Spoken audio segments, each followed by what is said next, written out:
squid, octopus, and so on. And we already distributed to most of them is North America as well as Southeast Asia, included Indonesia, some of restaurant and hotel chain as well.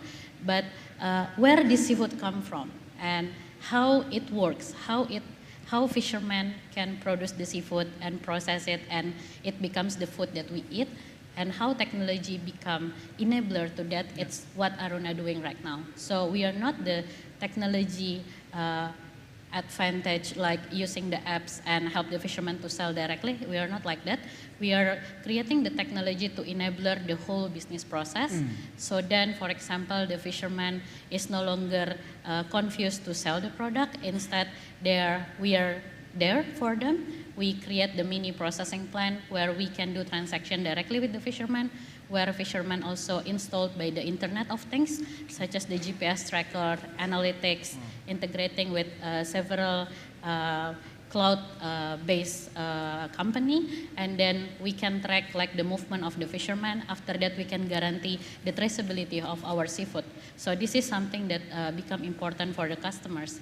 Right now, most of the customers that consume seafood, they're concerned about food safety, traceability, and so on. So that's how we offer in Aruna. We try to serve the fishermen not just educated to catch the fish, but they also can produce the seafood included with the sustainability as their mindset. And for the digital ecosystem, of course, for example, we're using the Zoom. So because our team is work all over Indonesia, we have 150 fishing village already joined with Aruna with 40,000 fishermen on board. And most of the time when we need to meet with the fishermen, we use several technologies, as simple as Zoom to communicate with the fishermen, and we're using like the platform Coursera to upskilling our fishermen education. We're not teaching them to fishing because they're already expert for that, but we teach fishermen how to communicate, how to understand sustainable seafood, how AI can help them and their children to become more greatest fishermen in the future. So I think that's the digital can impact for the social community even in the future. Wow, thank you. So digital can be enabler, yes. But we must collect data and use it as a way to iterate and to improve our business practice, like you said. Thank you. We are coming to the last two questions in this session, and this question is for all. I will hope that Chad can start on this question to answer these questions. The first one: how do you think we can best assist MSMEs in developing countries in bridging the skill gap and achieving digital transformation readiness? And what is your role, your company role, in addressing this challenge? I think the first point actually goes back to some of the points raised by my colleagues and Dr. Shanana as well. The policymakers are really critical to actually having significant scalable change. Yeah. And if the policymakers aren't aware of the latest technologies, the power of technology, and the solutions available out there, then I think it's a big handicap, and it's very, very hard to progress. Yes. So we've seen in countries where there's a lot of movement and innovation and development, it's that combination of policymakers being really skilled and understanding what's out there, plus the ability for supporters like donors, like World Bank, Asian Development Bank, MasterCard Foundation, many of these private sector donors, to be part of the narrative and discussion and to leverage that. We also see that partnerships with academics and universities are really critical, because that's essentially where the bulk of the trained population is heading. And if they're coming out into the job market without the right skills, or skills that are too far behind, it further exacerbates that gap. So I think it's back to this idea of partnership and starting with key stakeholders and key sort of cohorts and core groups being trained in those particular areas, and then essentially connecting them all together. So I was in the APEC summit in Seattle a few weeks ago, and the whole discussion, we all gathered, it was government, private sector, academia, and we were basically trying to form alliances to see where we can support each other, where we can intervene. And it might be very small, short projects, pilot projects, very targeted groups like maybe fishermen, women in the Amazon, young students in farms in Laos, for example, that we can actually intervene in these small projects and then create kind of a concentric wave around these partnerships. But I think that's, for me, the starting point, is really having those key groups being trained and developed. Very interesting. Yeah, I think partnership is crucial, and you also pointing out that policymakers should have enough understanding on what's going on right now, so they can devise a good strategy. Thank you. Leonard, do you want to add on this? Yeah, I think I'll reinforce actually Chad's point. So policymakers play a very important role, I think, working with companies like Coursera, like Zoom, like SAP, like Aruna. Firstly, policymakers, I think, need to have a good handle on the changing skills landscape. So what skills are in demand today are totally different from what skills are in demand last year, right? Secondly, I think policymakers or government officials have the best handle on which communities need help the most. And I'll give an example. The Malaysian Prime Minister's office actually approached us to work with them to upskill women entrepreneurs in Kelantan, in Malaysia. So Kelantan is actually one of the most or least developed in terms of ICT infrastructure in Malaysia. And these women entrepreneurs were either one woman or two women kind of outfits, making cakes, making baju, and they wanted to use Zoom to communicate either with their colleagues or their suppliers, or to just sell their goods. So we actually went to Kelantan and spent half a day teaching this maybe 10 women how to use software like Zoom, among other things. And also, I think they used e-payments, was also one of the things that they learned. So my point is policymakers play an important role because they can work with companies to identify specific groups, whether it's women, whether it's young people, whether it's single mothers, whether it's senior citizens maybe. And then working together to upskill and reskill in particular skill sets. Yeah, thank you for sharing those critical points that policymakers should know on how to assist MSMEs. Dr. Lovren, you already touched upon MSMEs in your previous explanation. Do you want to add on that? Yes, so I would like to reiterate for SMEs, there are two broad areas. One is this whole area of awareness. When I talk about awareness, the challenge is to make SMEs aware about the technology solutions that are available, and in the process address that what's in it for me for SMEs. That to me, we have been trying carrots in a number of ways, but so long as we don't address that what's in it for me in terms of creating an awareness. Second, we also need to sensitize SMEs on the various pulls for digitalization. I'll give you an example. From ASEAN, many SMEs still export to EU. I mean, the EU continues to be, and the requirements around reporting on carbon emissions are very soon going to become a norm out of EU as we move forward, and you are aware that the EU. Now, if there is a pull in terms of reporting requirements that I can establish, that actually, I'm just giving one example. Yeah. There could be a number of other examples in terms of this thing. So that is one. Second, I think in addition to awareness, we also need to ensure the access to low-cost technology solutions. And to some extent, because unless that gets on ground, the implementation, good that we speak about SME learning, but it should result in the impact. And I think cloud-based offerings solve that issue, and to some extent like what we offer in terms of public cloud solutions where they can latch on, and the phasing of implementation. I think we need to address awareness and sensitization and access so that then it can go back. And one approach that we repeatedly see working is this whole cluster-based approach in SMEs. Like, so, an auto component cluster, all of them getting onto tech solutions and hence becoming, so that horizontal peer learning actually works. So always better that, a sectoral approach in terms of SMEs from a clusterization perspective is actually adopted. That's the experience, that's what the experience shows.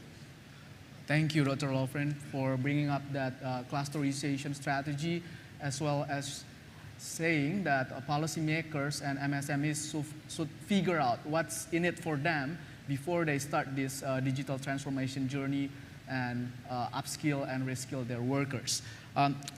Next, Bu Utari, do you want to add on that? I think to continue about the MSMEs, most of the challenges of the MSMEs, especially in the development countries, is about the scalability. Like most of us, when we find out there is a huge opportunity for scale up, most of the SMEs, they're afraid to scale up because of so many things. First, the capacity of the human. That's why we need to do digital learning. That's why we need to upscaling for the people that work in the MSMEs. The second, they cannot upscaling or make their company bigger is because they have lack of ability in terms of knowledge. For example, there is one MSMEs for seafood industry and they want to do export. They don't know how to do it, right. How to connect, what parties that can help. So I think this role can be held by the policymakers as well. And the third is about the upscaling problems is because they don't have any insight or maybe any working capitals. So that's why this role can be held by the bankers or maybe the investment companies and so on. So I think the gap to make the MSMEs not become small, not stay small, and to make them the bigger company is about help them and bring them outside the MSMEs category by help them to connect with the private sectors or maybe with the investment company or maybe with the policymakers and give them the education from the digital insight, because by using the digital learning in the MSMEs, it can help them to become more bigger like in the future. So I think that will help MSMEs a lot by using and implementing the digital access, not just for the business, but as well as for the human that work in that MSMEs. Thank you, Ms. Utari. I do agree that scalability is a main challenge for millions of MSMEs in ASEAN countries, and you have mentioned several ways to tackle this problem.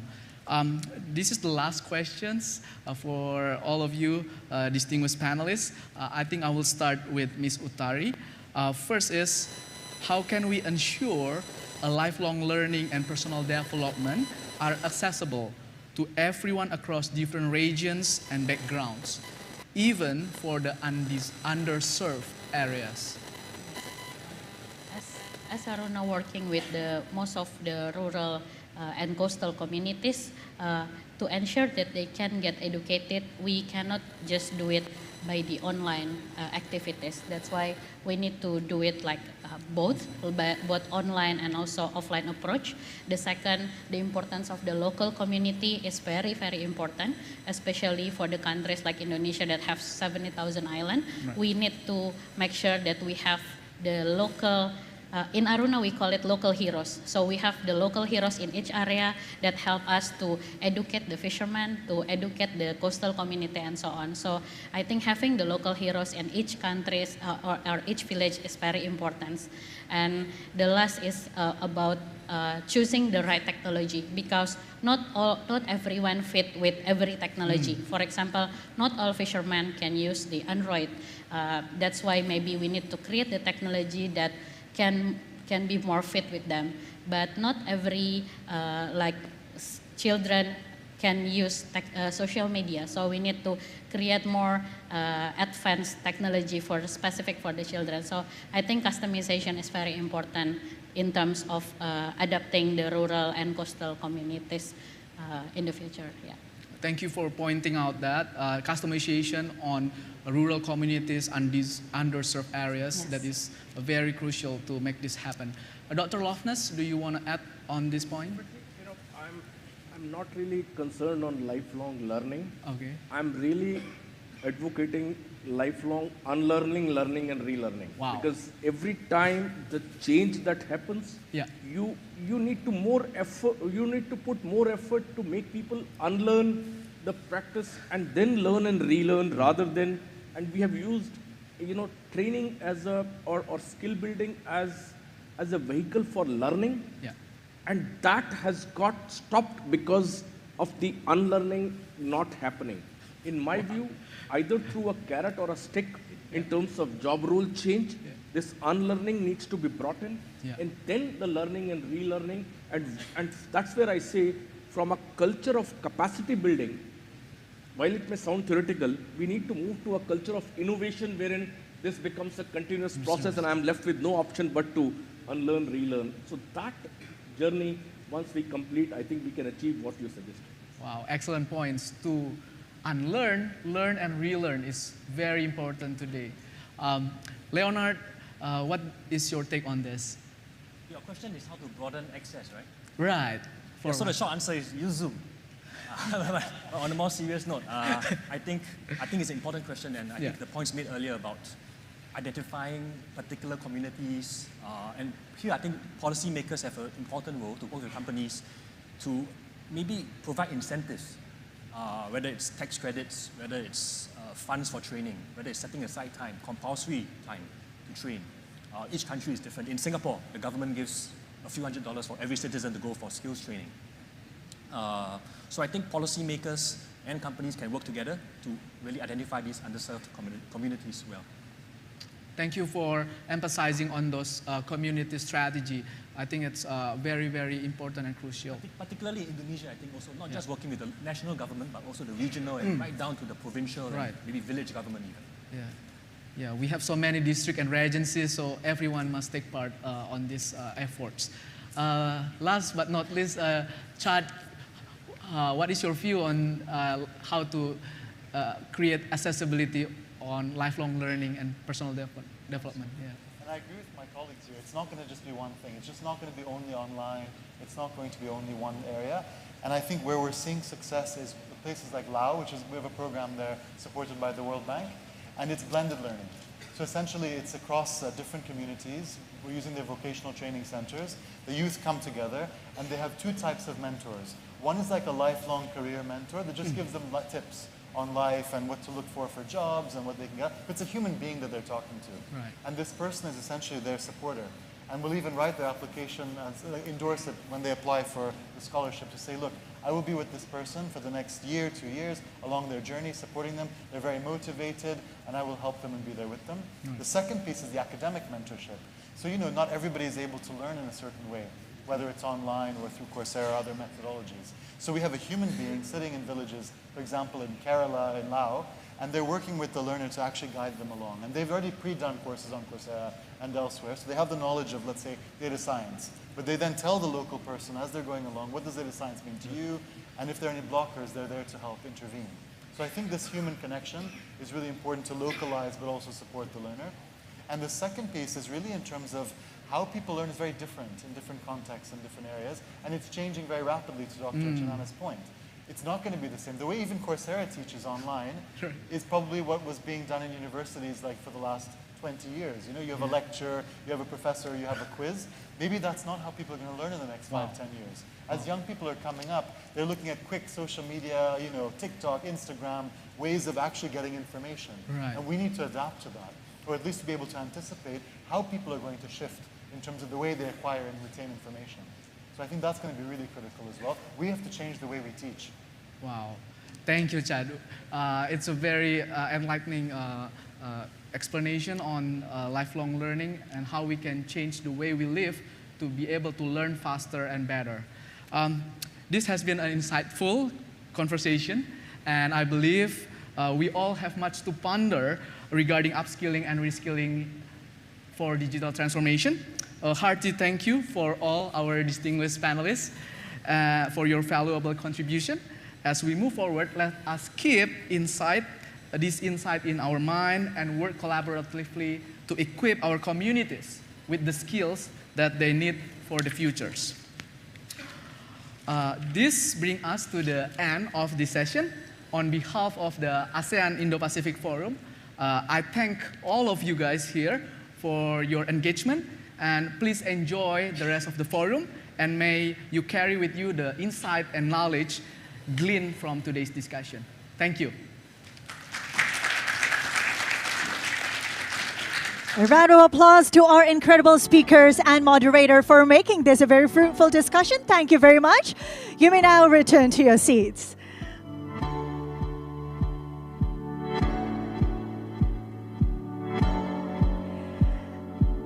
Excellencies, distinguished delegates, ladies and gentlemen, Our next session, moving forward, will now focus on the ASEAN Digital Economy Framework, or integration. And building on these insights, we are now ready to transition to our next agenda item, which is the briefer session. So with that, please join me in welcoming to the stage our esteemed briefer, the head of Digital Economy Division, Market Integration Directorate of the ASEAN Secretariat, Mr. Sivaram Subramanian.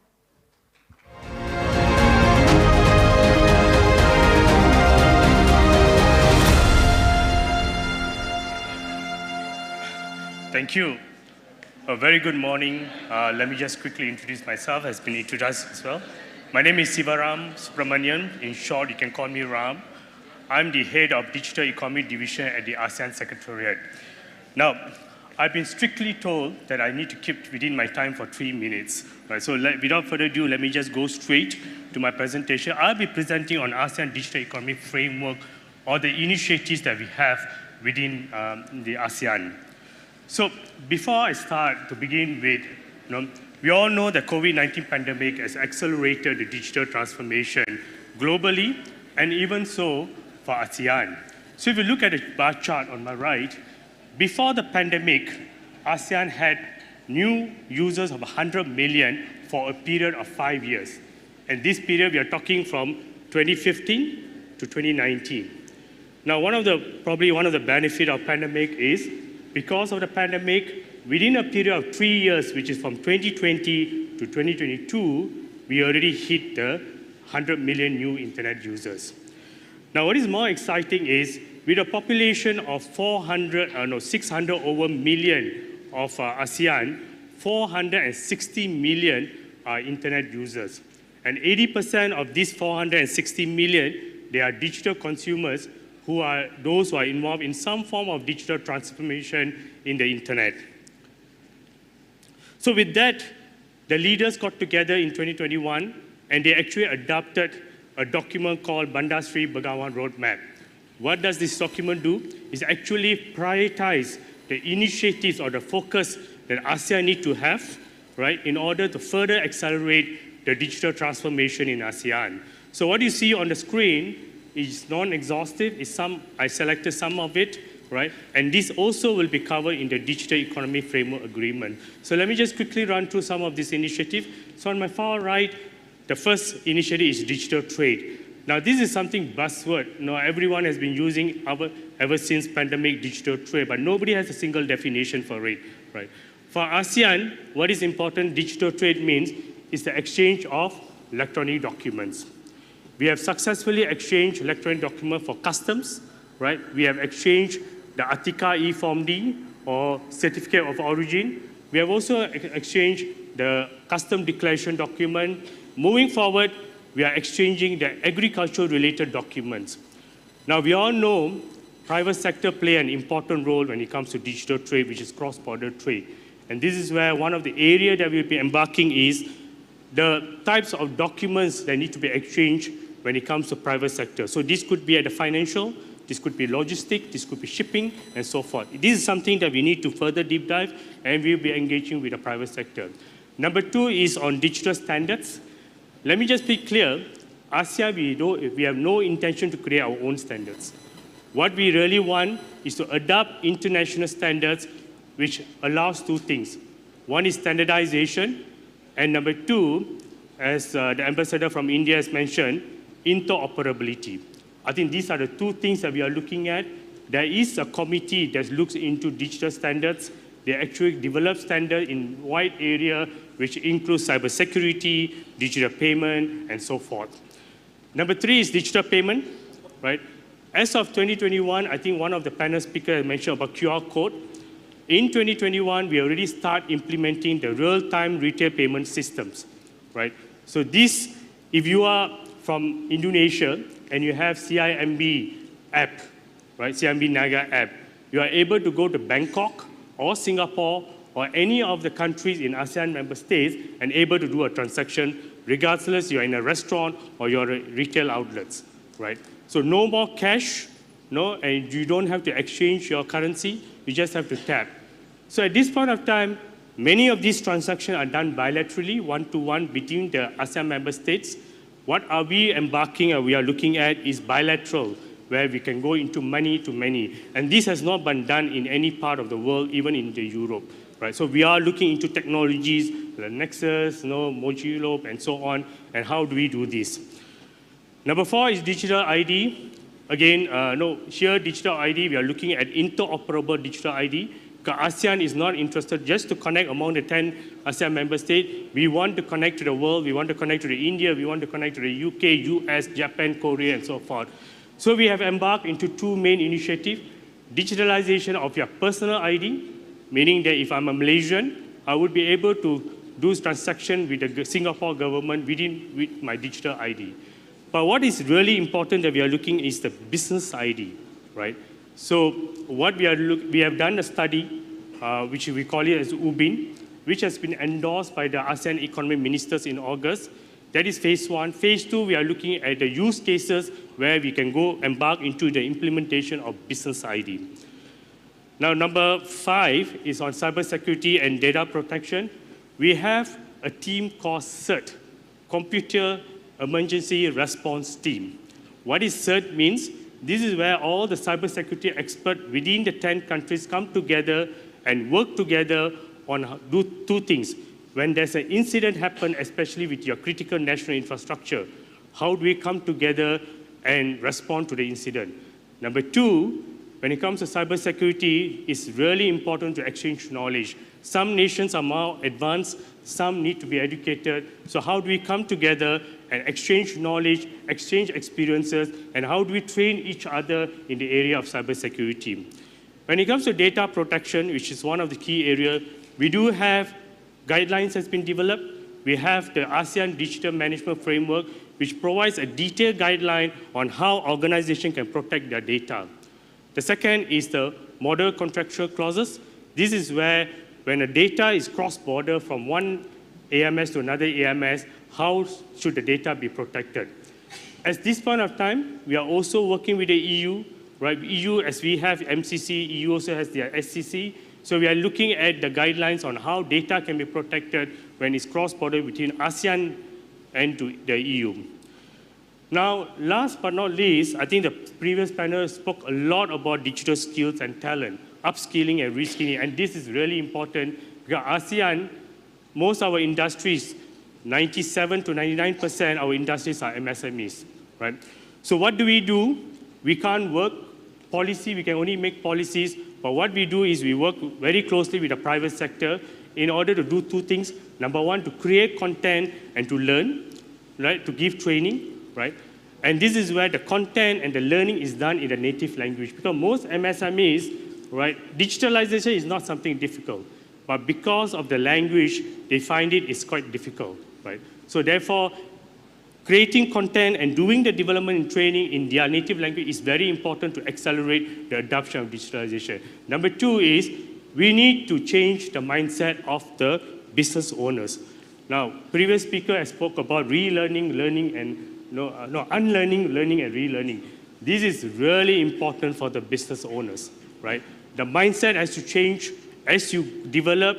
You need to unlearn, you need to learn and relearn new technologies, new way of doing business, and so on. So this is where we have ASEAN SME Academy, where the private sector will come in and provide the content and training. We also have the Go Digital ASEAN, which focus on the rural area. So there's many initiatives we've been doing for the last 2 to 3 years, right? But unfortunately, we have developed a lot of framework, we have developed a lot of guidelines, but unfortunately, these are volunteers, right? So what happens? The adoption of this guideline, which has been won award, has been very low. So this is where the Digital Economy Framework Agreement comes in, right? Whereby we are going to legally bind some of these guidelines, some of the framework, which will further accelerate the digital transformation in ASEAN. Now, this is my last slide. I've already exceeded my 3 minutes. Now, so what is exciting, I think the ambassador from India has also said about the Digital Economy Framework Agreement. Now, before we start the study, right, Boston Consulting was a consultant for this study, and we told them that what economic benefits can we gain from going into a DEFA agreement, right? So this is the chart that you can see that came out from the Boston Consulting. As we speak now, right, the digital economy for ASEAN is worth 300 to 400 billion based on last year or this year, right? Now, if you don't do anything, business as usual, the organic growth is going to be 1 trillion. We are going to be a $1 trillion digital economy, right? But what is beauty about us, DEFA, the moment you have a digital-only agreement which talks about interoperability, which talks about an open system where we can connect to the world, not only within the ASEAN, right? We talk about the legal framework. We are talking about UNICITRA model law, which is a game changer, which is going to change a lot of things, which private sector is able to spur in their involvement in digital economy. So by having DEFA, a forward-looking DEFA, this is where we think that we can double the digital economy value from $1 trillion to $2 trillion. As much as we are excited, we are also going into negotiation, and we really hope that we will negotiate a forward-looking DEFA, and this is where, during the process, we will be engaging with private sector people like you and Joint Business Council to get the feedback from the ground. I guess that's it, right? It's 5 minutes. I'll be here. Feel free to come over to me if you have any questions. I'll be happy to assist you. Thank you.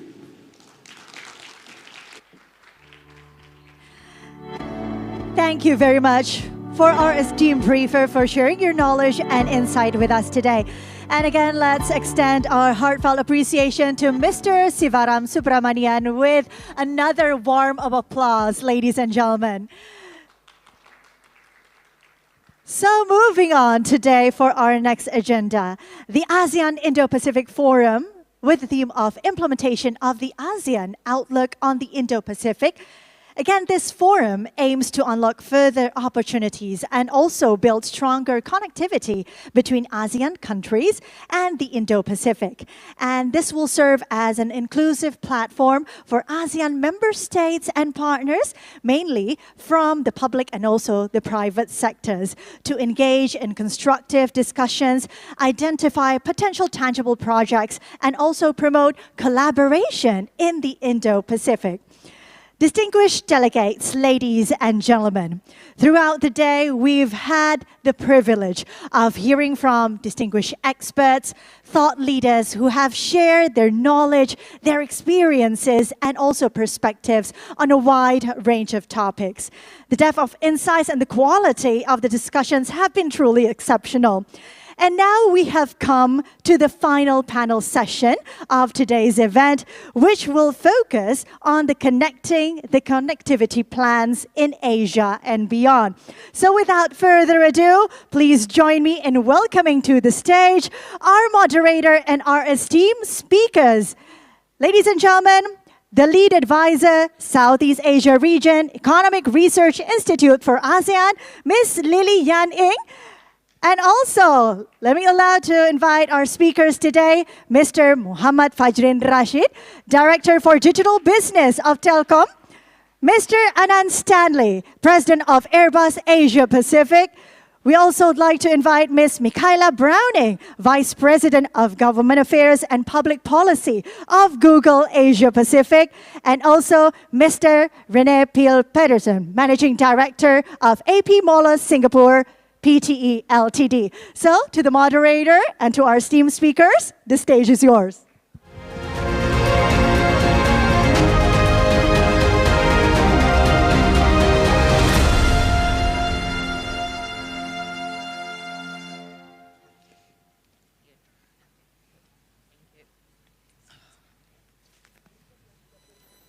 Thank you.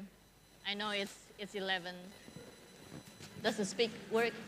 Okay, thank you. I know it's 11:30, it's time to have lunch. If I were the speaker, I could help you to feel very full because of my boring speech. But now we are very unfortunate that we have a very good list of speakers that keep you awake and makes you getting more hungry.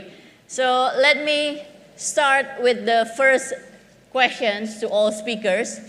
We are very blessed to have these excellent speakers today. Let me start with, for your businesses, what are the biggest challenges and opportunities in bridging connectivity in ASEAN? You can start with Pak Fajrin. Right. Thank you very much. So, just to introduce our company, Telkom Indonesia is the biggest telco company in Indonesia. We also present in 11 other countries outside Indonesia. And I believe that there are a lot of challenges when we talk about connectivity, in our case, network and internet connectivity. First of all, across many countries in Indo-Pacific, the situation is different between or amongst each countries, right? So there are challenges in terms of the remote areas. Indonesia, Philippines, for example, are two of the largest archipelago countries in the world. So there are challenges in terms of the physical infrastructure. The second challenges are regarding the talent or expertise needed to develop and manage this infrastructure, right? Because new technologies are coming. We have to keep adapting to this new technology. And for that, we also need best class or top class engineers to manage these infrastructures. The third is about difference of standards, right? So there are a lot of different standards when we talk about the network connectivity. So we have to talk with each of the parties related with the connectivity, and also how we can improve and work together. So to address that connectivity, we in Telkom Indonesia have some initiatives. The first is regarding the connectivity itself. So we have covered, I think, around 500 cities across Indonesia and have reached more than 99% of Indonesian population. We want to go to as far as possible, right? We want to achieve 100%, but we also need to work together with some parties, including the government. We talk with the government, especially Ministry of ICT, to address those in the very remote areas. The second thing is also to provide the talent needed, because connectivity without the talent is also useless. People cannot use the potential of this digital economy if they cannot or does not have the ability to do so. We also work together with some parties to provide training to SMEs. We also work together with Google Indonesia in some of this training, because we also believe that the one that is benefiting from this connectivity is not just individual, but also SMEs. The previous speaker mentioned about the potential of digital economy. We also agree with that. And the potential of this digital economy can only be accessed if we enable the SMEs to be able to provide the skills necessary to be able for them to use the digital economy, right? For example, SMEs sales will be enlarged, will be increased further if they can use or they can sell in e-commerce platforms. So those are some examples. The third is services that that can be used in the connectivity. So for example, during the pandemic, we worked together with the government of Indonesia to create this application called Peduli Lindungi, which is a one-stop solution for track and trace COVID-19 situations. So if you are in Indonesia, if you go to Indonesia, you're probably familiar with this application, where every time you do a COVID-19 testing, or you do a vaccine, then your data will be automatically uploaded in these applications. So that's how the example of application or services that can be used on top of this connectivity to provide a specific services that is beneficial for the country and also for the citizens. Okay, thank you, Fajrin.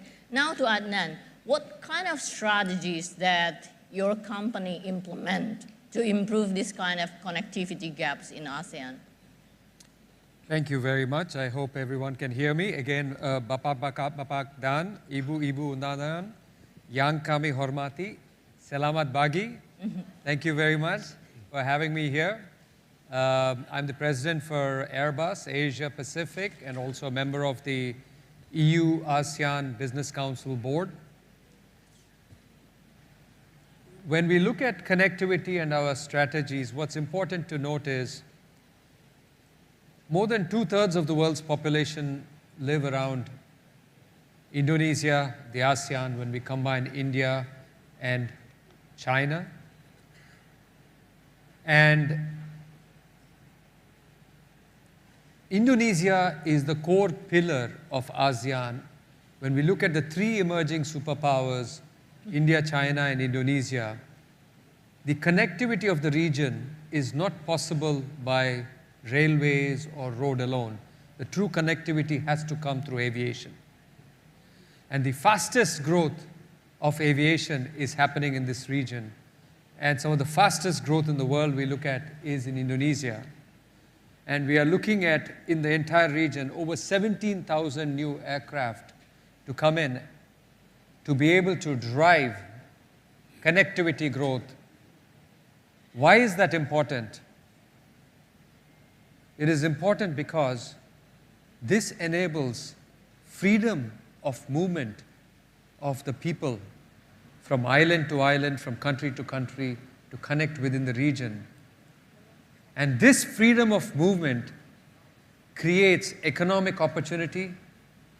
We look at aviation driving almost 1/3 of the GDP growth when you look at the domino effect. And this in turn drives educational opportunities, better health care, longer life expectancy, and most of all, tremendous amount of economic opportunity. So for us, we as Airbus, our strategy is really the human capital development that we can provide through this connectivity in this region, starting with Indonesia. Thank you. That's a very important point on the aviation's connectivities. Now coming to Michaela Browning. How about in terms of digital connectivities? Google as one of the main players in Asia Pacific, what does or has been done by Google to improve this kind of digital connectivity in the regions? Or what is the strategy of Google? Well, selamat pagi and terima kasih to our very generous Indonesian hosts for their successful ASEAN summit. Thank you for the question, and thank you for the comments by our colleagues, including Google's fantastic partner, Telekom Indonesia, who we're working with on our Google Career Certificates exactly to contribute to the skilling that we need for digital transformation. Can I perhaps just say a couple of things, because the question is huge. Let me just talk about what we need, not just as Google, but for the region in terms of promoting digital connectivity. And the first thing I would mention is being intentional. Google as a company has a mission statement which embeds connectivity and inclusiveness at its very core. It's in our DNA and it drives all of our business decisions. Our mission statement is to organize the world's information and to make it universally accessible and useful. That means that in everything we do, we think about how to reach new internet users. For example, there's 100 million new internet users in ASEAN, but there's also millions of incredibly digitally savvy users already in ASEAN, and we need to think about how we connect with both those groups. So we think about it at our very core. And so that's just one company thinking very intentionally about connectivity.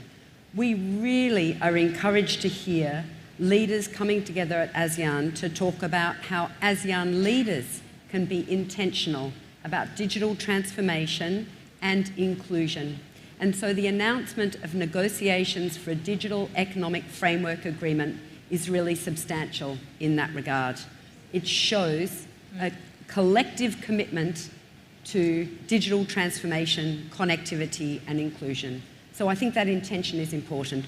The second thing, which Fajrin mentioned, is skilling.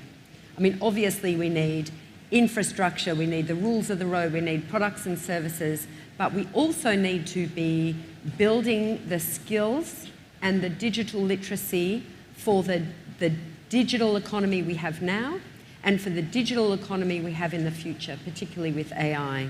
And so skilling is an evergreen responsibility. We have been working with our partners to train more than 60 million people across the region in the last few years in basic digital skills, but we're also doing things, as with Telekom Indonesia, Google Career Certificates, which are deeper, very specific skills that people will need for new and emerging technologies in cloud, in artificial intelligence. So that's just two of the things that I think that we need. Thank you. You raised a very important issues on AI. Let's get back with you on that point later on. Before that, Renee, you know, like 80% of global trade is happening in the maritime. What is the strategy of Maersk to improve physical connectivity, particularly logistics, ports in ASEAN? What are the challenges that you have been facing? What are the strategy to improve the connectivity? Thank you for the question, and thank you to our hosts, the Indonesian government. It's really a pleasure to be back here in Jakarta. Improving life for all by integrating the world. That is our mission. That is our vision. That is what my company is aiming to do and what we have tried to do for more than 100 years. We work, as Lily mentioned, very much in the physical space, but also in the digital space. And what we do is that we create effective and resilient supply chains that caters for trade, and trade that will create opportunities for people and for companies of different sizes. So this is our starting point. The way we work with it is mainly to invest in infrastructure. It can be different sorts of infrastructure. Of course, we are best known for our container vessels, and there we have invested a lot over many years. We have 700 container vessels sailing around the world, not at least in our part of the world. But where we see challenges is probably less on the water, but more on the waterfront and the land side. If we look at the logistics performance index that are made by World Bank, we can see that Asia and the Southeast Asian countries, the ASEAN countries, are hovering around a level 3, 3.2, 3.3 on a scale from 1 to 5, where 5 is the best. The outlier is, of course, Singapore being at 4.3. But if you go to Europe, we are actually also above 4. We need to close that gap, because what this gap represents is basically opportunity. This is logistics cost as a part of our GDP in this region, and it's also cost to the buyers and sellers of goods and products in this region. So what we are doing is that we are investing in logistics on the land side. This is port terminals. It's mainly container terminals. It's also in warehouses, logistics hubs. It's trucking, all of these ingredients. But coming back to your question, what is the opportunity? What is the challenge? I think one big opportunity is that we and the regulators and our politicians need to think in supply chains rather than think in the individual components of the supply chains. Often what gets attention is a big new road or a big new port. But for the people who buy transport and logistics, it's the end-to-end solution. And to the end-to-end solution, just to give you an example, in a few countries up north, we actually have a great railway in both countries. We also have great highways in both countries. If we are moving a container from one country to another and don't put it on a ship, we will move it first by rail to the border. We will take off the container, put it on a truck, because it needs to be in a truck when it crosses the border, and then we'll put it on rail again. So we have a great railway, we have great trucking, we have great railway again, but the end-to-end solution is far from perfect. It's not effective. And then we could add the custom procedures. There need to be a lot more harmonization in the custom procedures, and to move into the digital space, we also need to entertain to a larger extent the use of electronic bill of ladings. A lot of the paper flow could and should be going in a digital form rather in paper form. So this is really where I see one of the gaps, or a main gap. It's the thinking around logistics and transport. Think in supply chains rather than think in the individual components. Thank you. That's a very good highlight that I'll come back to you later on. If I may come back to Fajrin's, in the beginning you mentioned about engineering standards talents. In terms of standards in digital connectivity, what are the main issues that telecom or any other services provider finds in terms of harmonizing standard in digital connectivity? So I believe that collaboration is the key, right? To achieve the universal connectivity, we need to work together with parties related with this area. One of the examples that we participated in recently was the B20 Summit event that was conducted in India last week. In B20, there are few task forces, and we participated as a co-chair in one of the task forces, namely Digital Transformation Task Forces. So this task force came up with recommendation that is agreed by the member of the task forces, which is a business leaders from global business companies, which then submitted to the G20 Summit leaders by the end of this September. In the Digital Transformation Task Force, there are 4 recommendations that we have agreed on. One is to provide universal connectivity. The second is to provide or improve digital literacy and digital skills needed. And the third is about digital transformation for MSMEs in terms of the financing, in terms of the standards, in terms of the other aspects necessary for them to be able to succeed. And the fourth is to provide or have some standards regarding digital trust. So these 4 recommendations are the one that we have agreed on in this B20 Summit. And the similar example, I believe, can also be applied in the Pacific area, where business leaders in these countries may provide with some recommendation that can be submitted to the leaders of these countries in this area. Because some challenges in some areas might be different. As mentioned before, the archipelago countries have probably different challenges than those in one area country. So I believe that the similar standards or the similar approach can also be applied here, where we in Telkom Indonesia will be happy to participate in as well. Okay, so you suggest that ASEAN does not necessarily come up with a new standard. ASEAN can be just adopting the best practices in international standard. Well, we have to talk first, right? So that's the talk that we have to participate in as well. The solution or the outcome from that talk or discussions can be to come up with one standard, or can be to apply with others. Now we haven't discussed, so we have not yet known what the best situation or the best answer for this region yet. Okay, that's a very good suggestion. Let's discuss what will be the best for ASEAN in terms of adopting standards. Now coming to Anand, I think like you mentioned that aviation contributes about 1/3 of GDP, but there are also many concerns about the carbon dioxide emissions of aviation.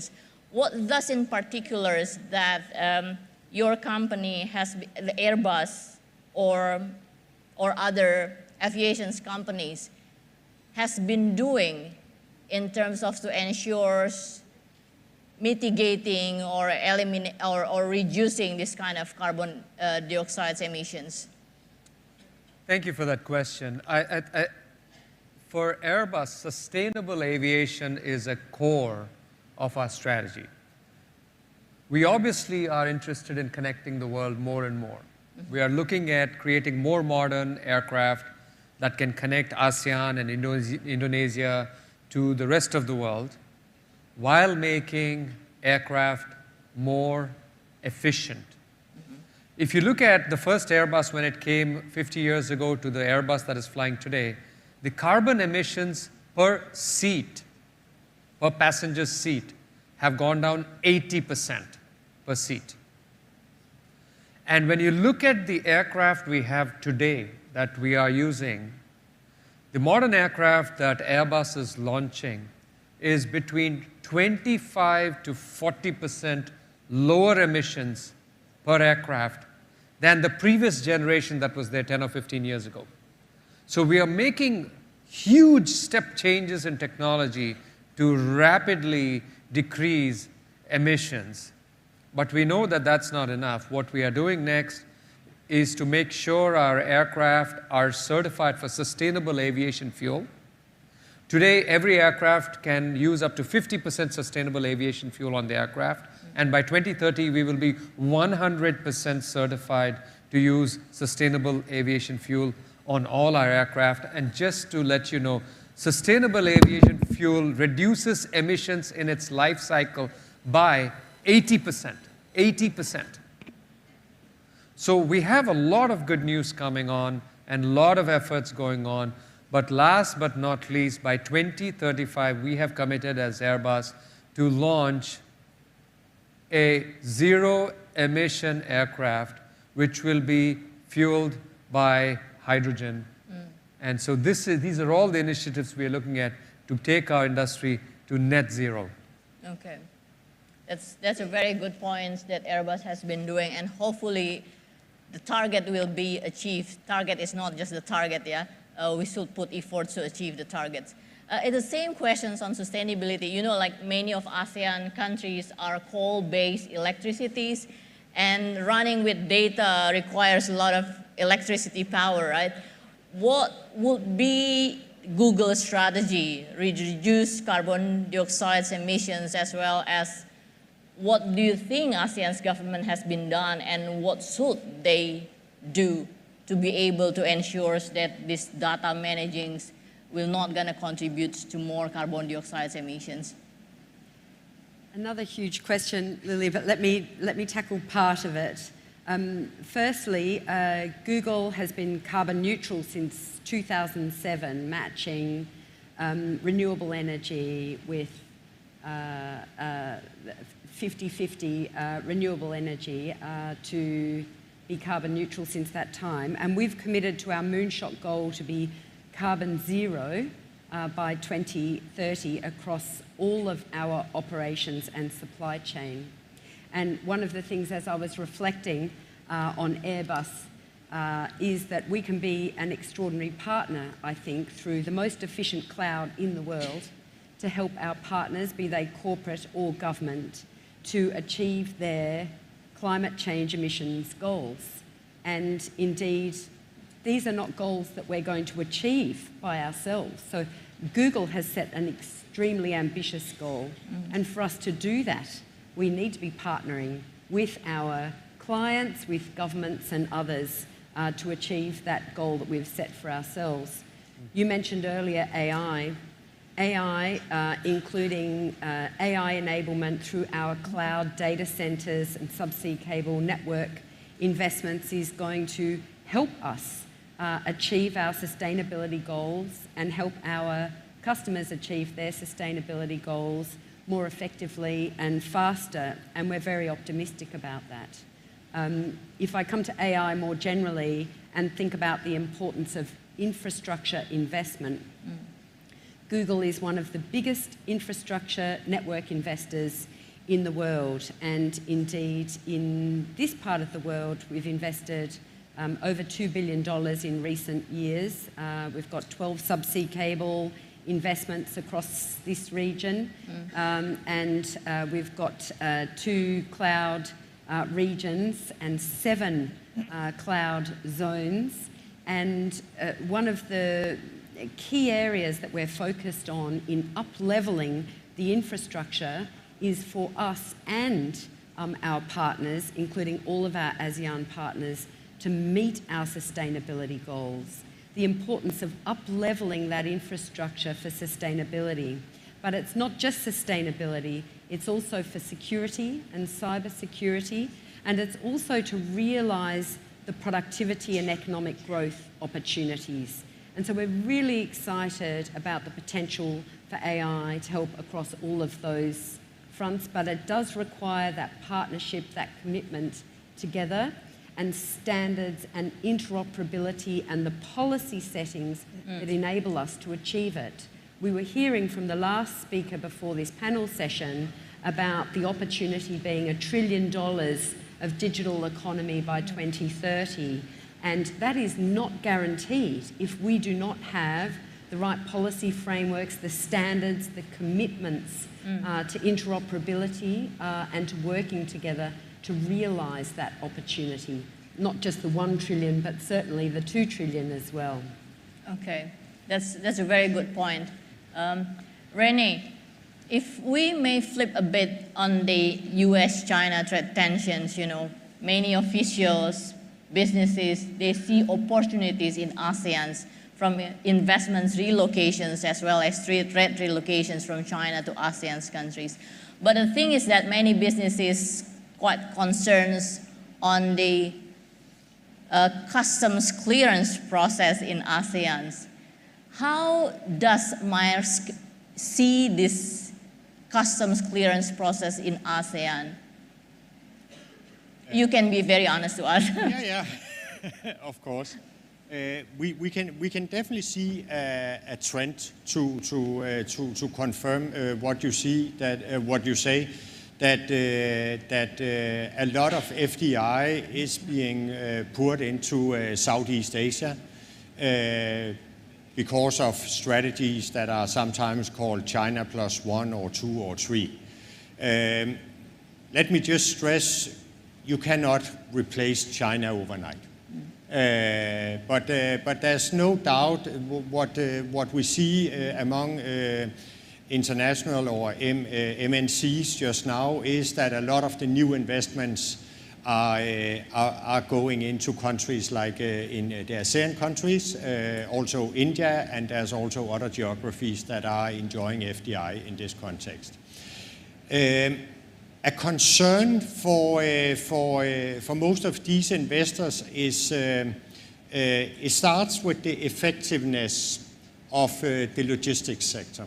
What we talked about a few minutes ago. How effective is my supply chain? How resilient is my supply chain? That is question number one. Then there's questions about cost, and as part of cost is also, you could say that's also the efficiency part. How much effort, time do you have to spend on customs and similar things? That is a big issue as well. We actually offer custom house brokerage to our customers. So for me, it's actually a business opportunity because we manage this on behalf of many of our customers to make sure that their customs declarations are correct, etc. But it's not perfect. It's not perfect. And what we need and what I think is the opportunity for ASEAN is at least to align to a greater extent procedures and rules and regulations around customs in this region. And perhaps try to avoid a zero-sum game mindset where you are competing with other Southeast Asian countries, but instead see this as an opportunity for this region. And there's no doubt it's a huge opportunity. It's a huge opportunity, and it is a concern for international investors. Right. I mean, what we learned is that Chinese governments, they put a lot of efforts to reduce this kind of transactional costs, particularly in customs clearance, in making the logistics very efficient from productions to ports. How do you see ASEAN's governments is doing, and what specific strategy that Maersk trying to do to provide solutions for ASEAN? Yeah. What we do is mainly to do pilot projects with different governments. An example is electronic bill of ladings. and customs handling of electronic bill of ladings. Just 2 weeks ago, we made quite a big test together with the Singapore government and the Indian government, or the customs authorities in both these countries, where we did everything electronically. What we are, rather than just go and knock at doors and say we want digital solutions, we try to showcase that it actually works, it's safe, and it's also safe in respect of the concerns that custom authorities and governments have. And by showcasing that, we hope that we can drive a development. But I think with the danger of repeating myself, I think what is a big opportunity for ASEAN is that rather than we doing Singapore, India, Vietnam, US, etc., we should do something as ASEAN. This is the opportunity, that ASEAN sits together and agree on how can we align our regulation. And it doesn't have to be 10 similar blueprints or a system like we see in Europe, where we basically have one custom code for an entire region. Of course, that would be a perfect end game, but we can take some steps in that direction, and that will be a huge opportunity for this region. I should admit that speakers are very genius and time efficient. So we still have time, and we would like to have more insights from audience. Can you please be very brief? Raise your hands, name and institutions, and you can come up with your questions. I'll give a chance for 2 questions, please. Any questions from the audience?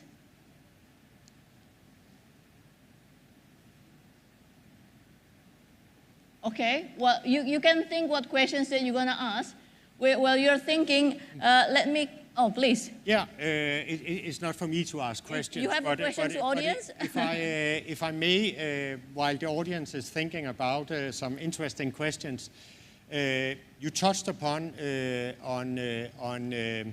sustainability, you touched upon decarbonization, and I think Anand and I are sharing the same challenges. I'm in shipping, I'm in land transport, I'm in air cargo, and for my air cargo I expect that Anand will solve my problems, but for the shipping part and for the land side, it's something I have to solve myself. Mm-hmm. And in our company, I just wanted to share that we have an ambition to be zero carbon across our businesses by 2040. It's actually 15, 20 years earlier than what international regulation prescribes at present moment. We do this because we think it's the right thing to do. We also do it because we want to serve our customers. And our customers expect this from us. And actually, some solutions are already there. As we speak, we have the first ever built green methanol-fueled container vessels sailing from Asia to Europe. It will be named in the port of Copenhagen next week. And with this vessel, we will be able to carry out sea transport where we reduce the CO2 emissions when we look at a cradle-to-grave perspective, not only the actual sailing, but also the production of fuel, etc., where we can bring down emissions, carbon emissions, with 90 to 95%. So a lot is happening in this space. I also think when we look at EV trucking, there's a lot of opportunities. And here, we also need to look in our region. In a number of countries in the region, we are challenged by pollution, air quality, etc. The solution is, or at least at this stage, the solution is to go electric. And we can actually do that even with trucks, even when transporting containers. Early next year, we will start a pilot in Vietnam with 12 EV trucks transporting containers. So it is possible. So I just want to highlight that is also an agenda that are very important to us.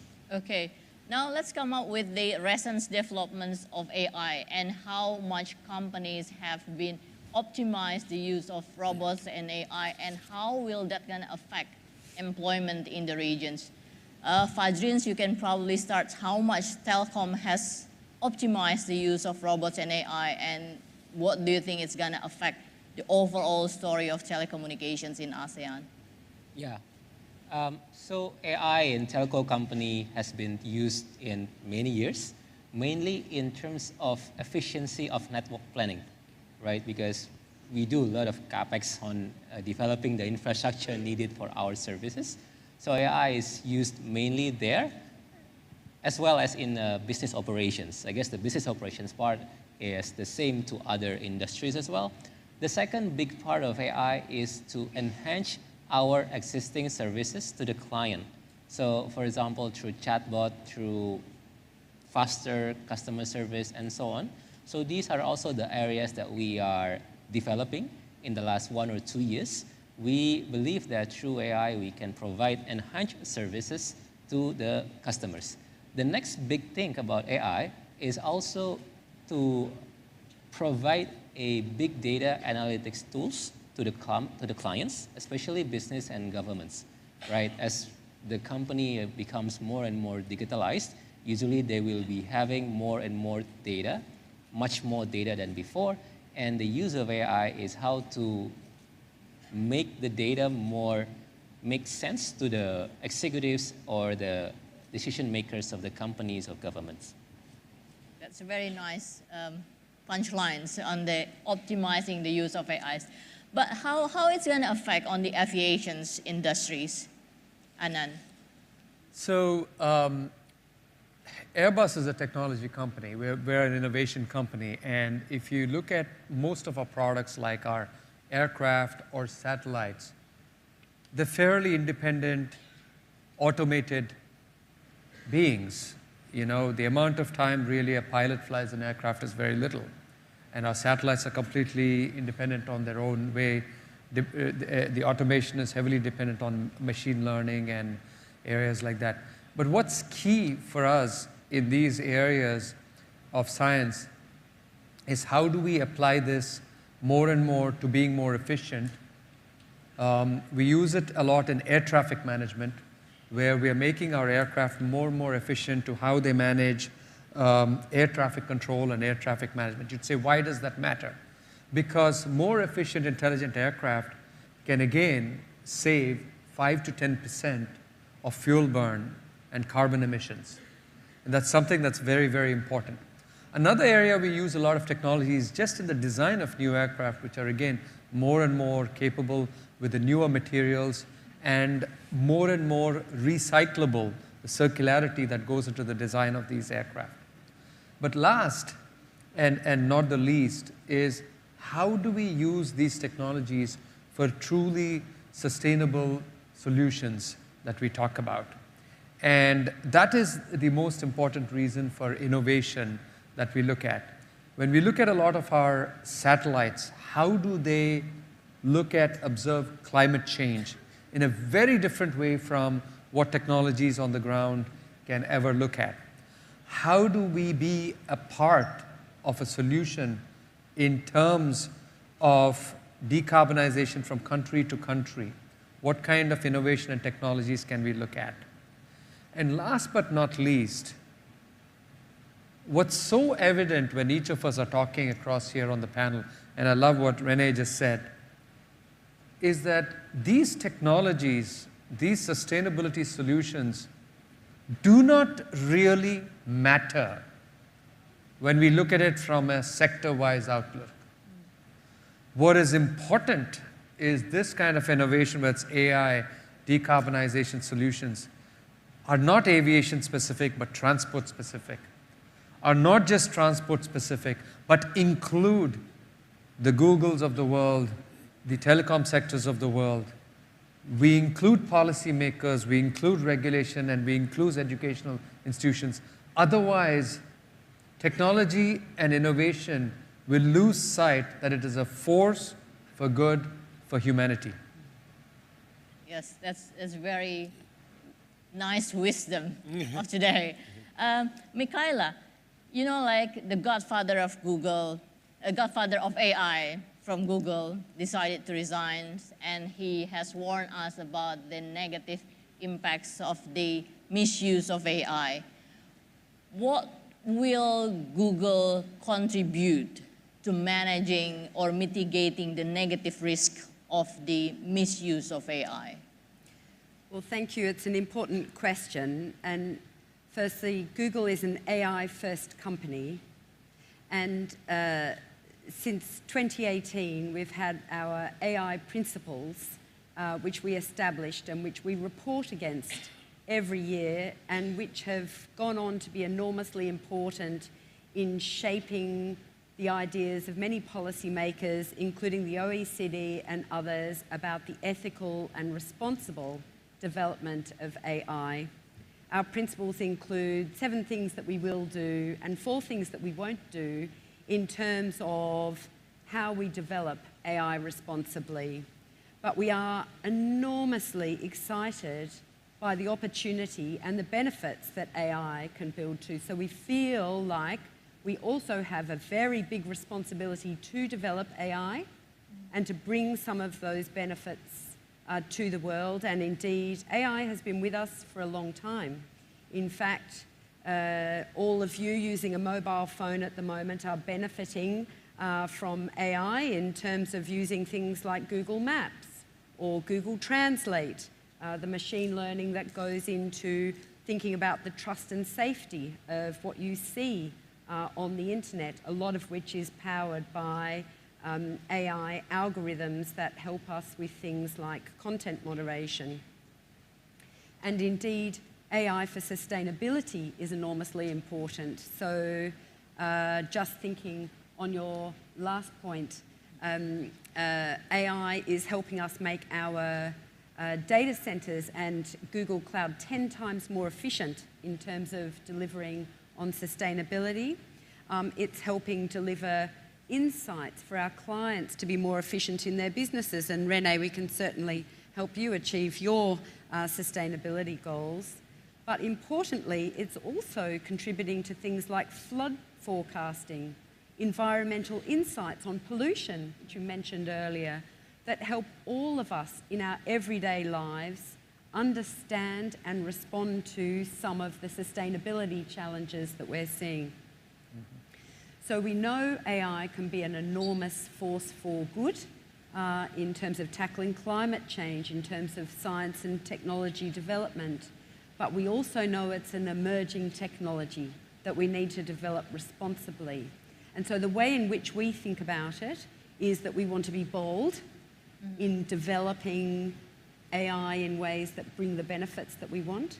We want to be responsible, working with all the stakeholders to have the right guardrails and principles in place to develop AI responsibly.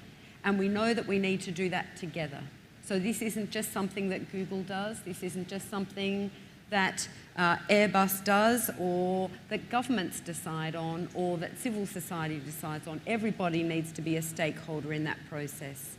And bringing us right back to the first question that you mentioned about inclusion, I think we need to be especially mindful about the digital transformation journey for ASEAN and thinking about our responsibilities to develop AI in a way that is inclusive and that thinks about the many millions of people across our region and their different stages of development in that digital transformation journey and our responsibility to help them realise, to understand and realise the potential of AI as part of that. Renee, since you had addressed on the sustainability issue and then we have very short time left, so let's give 1 or 2 sentences for each panelist to give a concluding remark. Starting from Fajrin. Well, I think if I can summarize in one word, is collaboration. Let's not focus on the current pie because digital economy, especially in ASEAN, will grow 6-8 times in the next few years. Let's focus on how to enlarge the pie together. Please, Anand. ASEAN and Indonesia are a key driver of our future, and it's a bright spot for us to look at. but connectivity and sustainability have to start here to really look at a decarbonized planet while maintaining human capital and growth for humanity. Great. Please.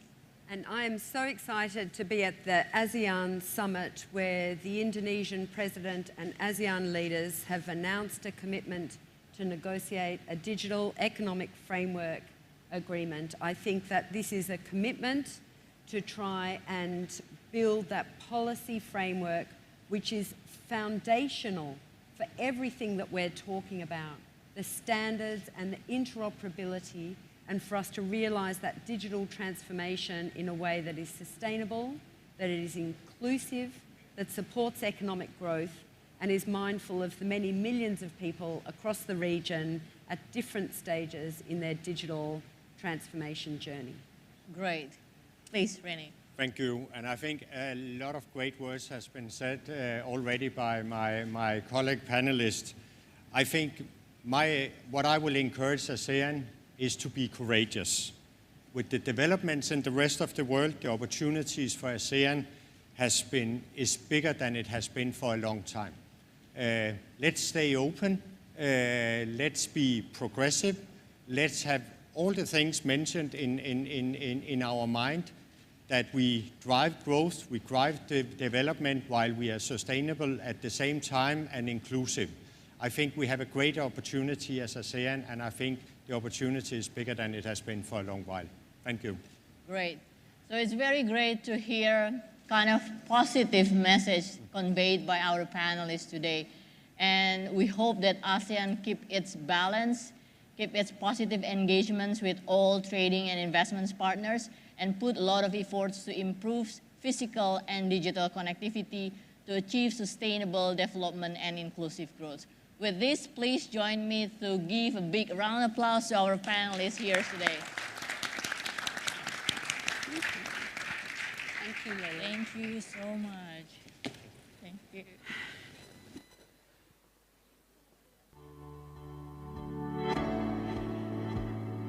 And with that, ladies and gentlemen, we'd like to thank our moderator and also our esteemed panelists. Another big round of applause for the insightful session. Thank you very much, and you may now return to your seats.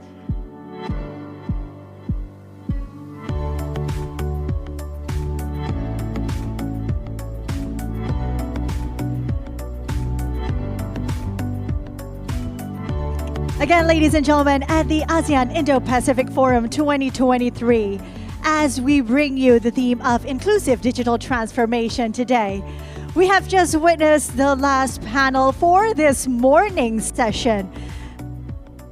And so with that, excellencies, distinguished guests, ladies and gentlemen, we have concluded the invigorating discussions of the morning session at the ASEAN Indo-Pacific Forum 2023. And it is now time to take a brief pause, as we are pleased to announce that we are now entering a well-deserved lunch break. And during this time, you are very welcome, and we invite you to explore the refreshment and also the meals that have been prepared for you at the foyer area. And also during this time, you are also welcome to join us for the Standard Chartered ASEAN Indo-Pacific Luncheon with the theme Accelerating a Just Transition to Net Zero in ASEAN. This will commence at the Cascade Lounge at the lobby level. Please note that we will reconvene promptly after the lunch break for the afternoon session, which we hope we will regain more insights from our key speakers and also the panelists, which promises to be equally enlightening and engaging.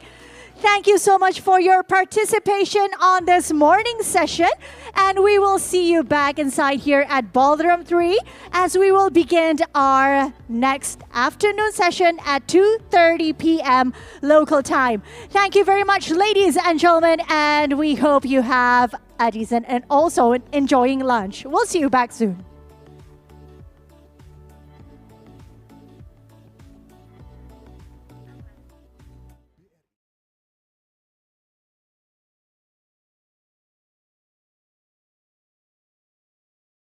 On the MSME segment, BRI Digital Innovation continues to be carried out to facilitate customers in providing services to continue to give value to Indonesia.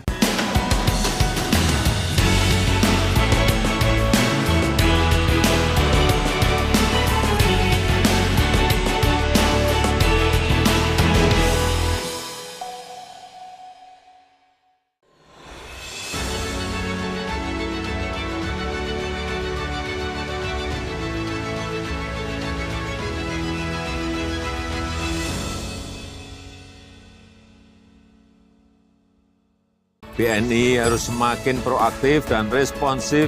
BNI terus konsisten untuk mendorong UMKM kita naik kelas. BNI berkomitmen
and increase the reliability so it's scalable.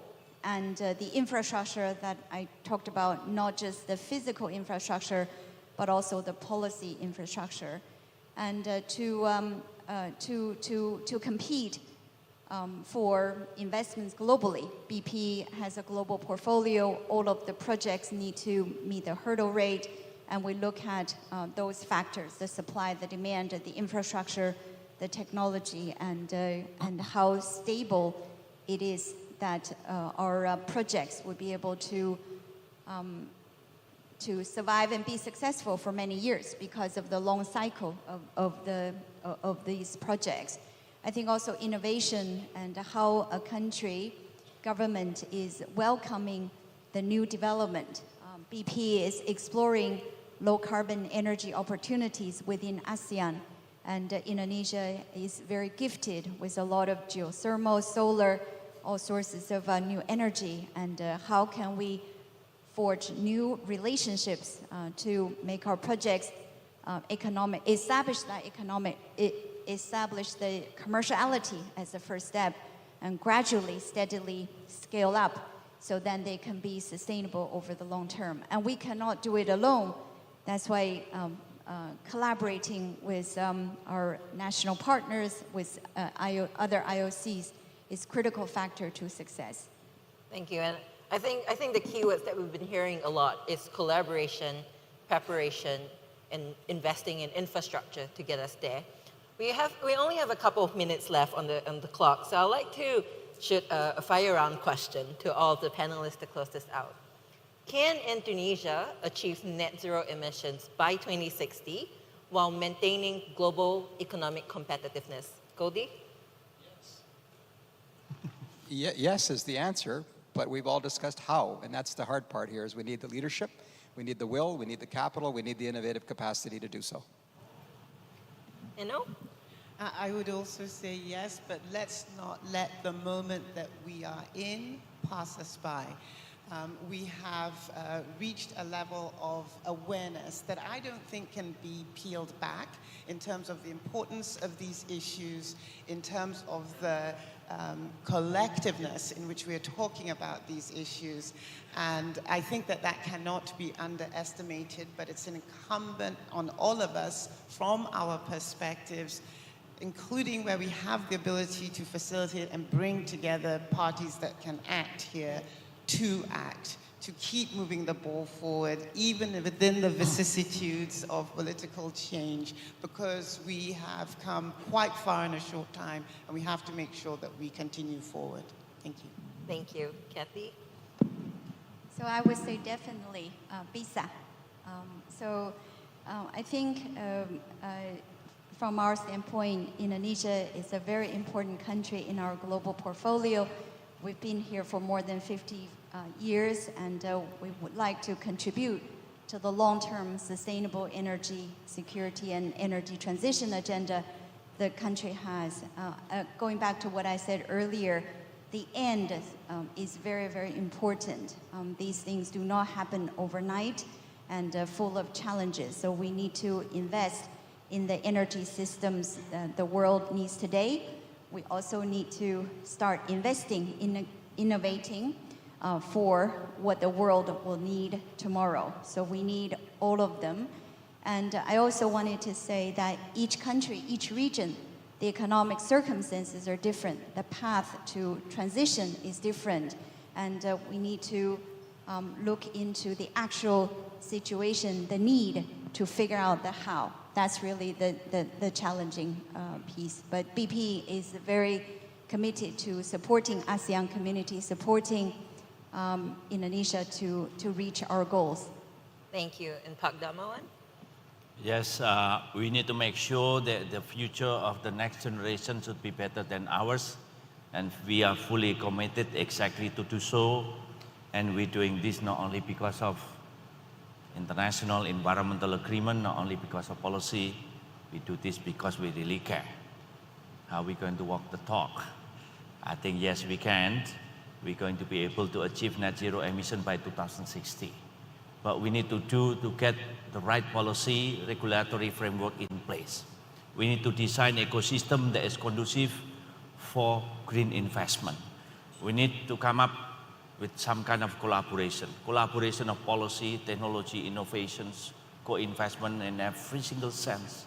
We're not going to be able to bear the burden alone.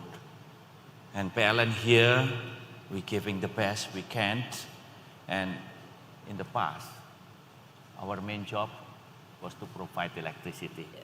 But in the future, our main job is to take care of the environment, while electricity is our byproduct. Thank you. Thank you. And I love the sense of optimism, right? And I think we all acknowledge that there's still a lot of work to be done, but let us also look back at the past few years, and we have seen that the momentum has remained so strong for Indonesia, for PLN, and let us, let that encourage us to continue exploring the collaboration partnerships that we need to move even further on. So thank you. Please join me in thanking my panelists today.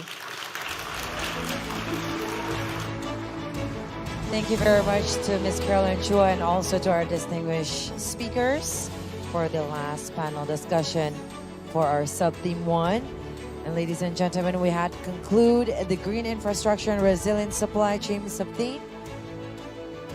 And as of right now, we'd like to inform you it is time for a lunch break.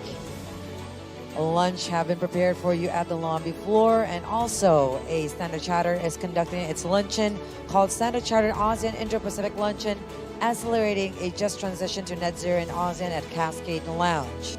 We'd like to also inform you, distinguished delegates, ladies and gentlemen, that our sub-theme 2, Sustainable and Innovative Financing, will begin at 2 p.m. local time in this ballroom. Therefore, please make your way back to the premises, to the ballroom at 1:50 p.m. local time. And we still have a lot of prominent speakers and also interesting discussion in our second half of ASEAN Indo-Pacific Forum right here at the Mulia Hotel, Jakarta. With that said, have a great lunch to all our distinguished delegates, ladies and gentlemen. We'll see you at 2.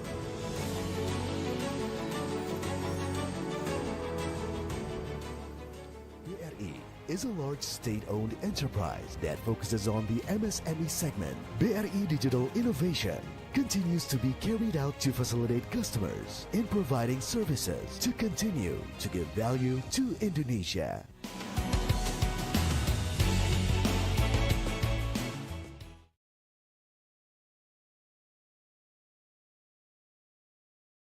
BRI is a large state-owned enterprise that focuses on the MSME segment. BRI Digital Innovation continues to be carried out to facilitate customers in providing services to continue to give value to Indonesia.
Meaning is that, compared to other multilateral development bank peers, such as the World Bank or Asian Development Bank, which are more familiar to both those of you, we are much more focused on financing projects rather than supporting the policy advisories or doing the capacity buildings. So we are very much focused on downstream financing. And then we established in 2016 and become operational in January. So it's been around for 7 years.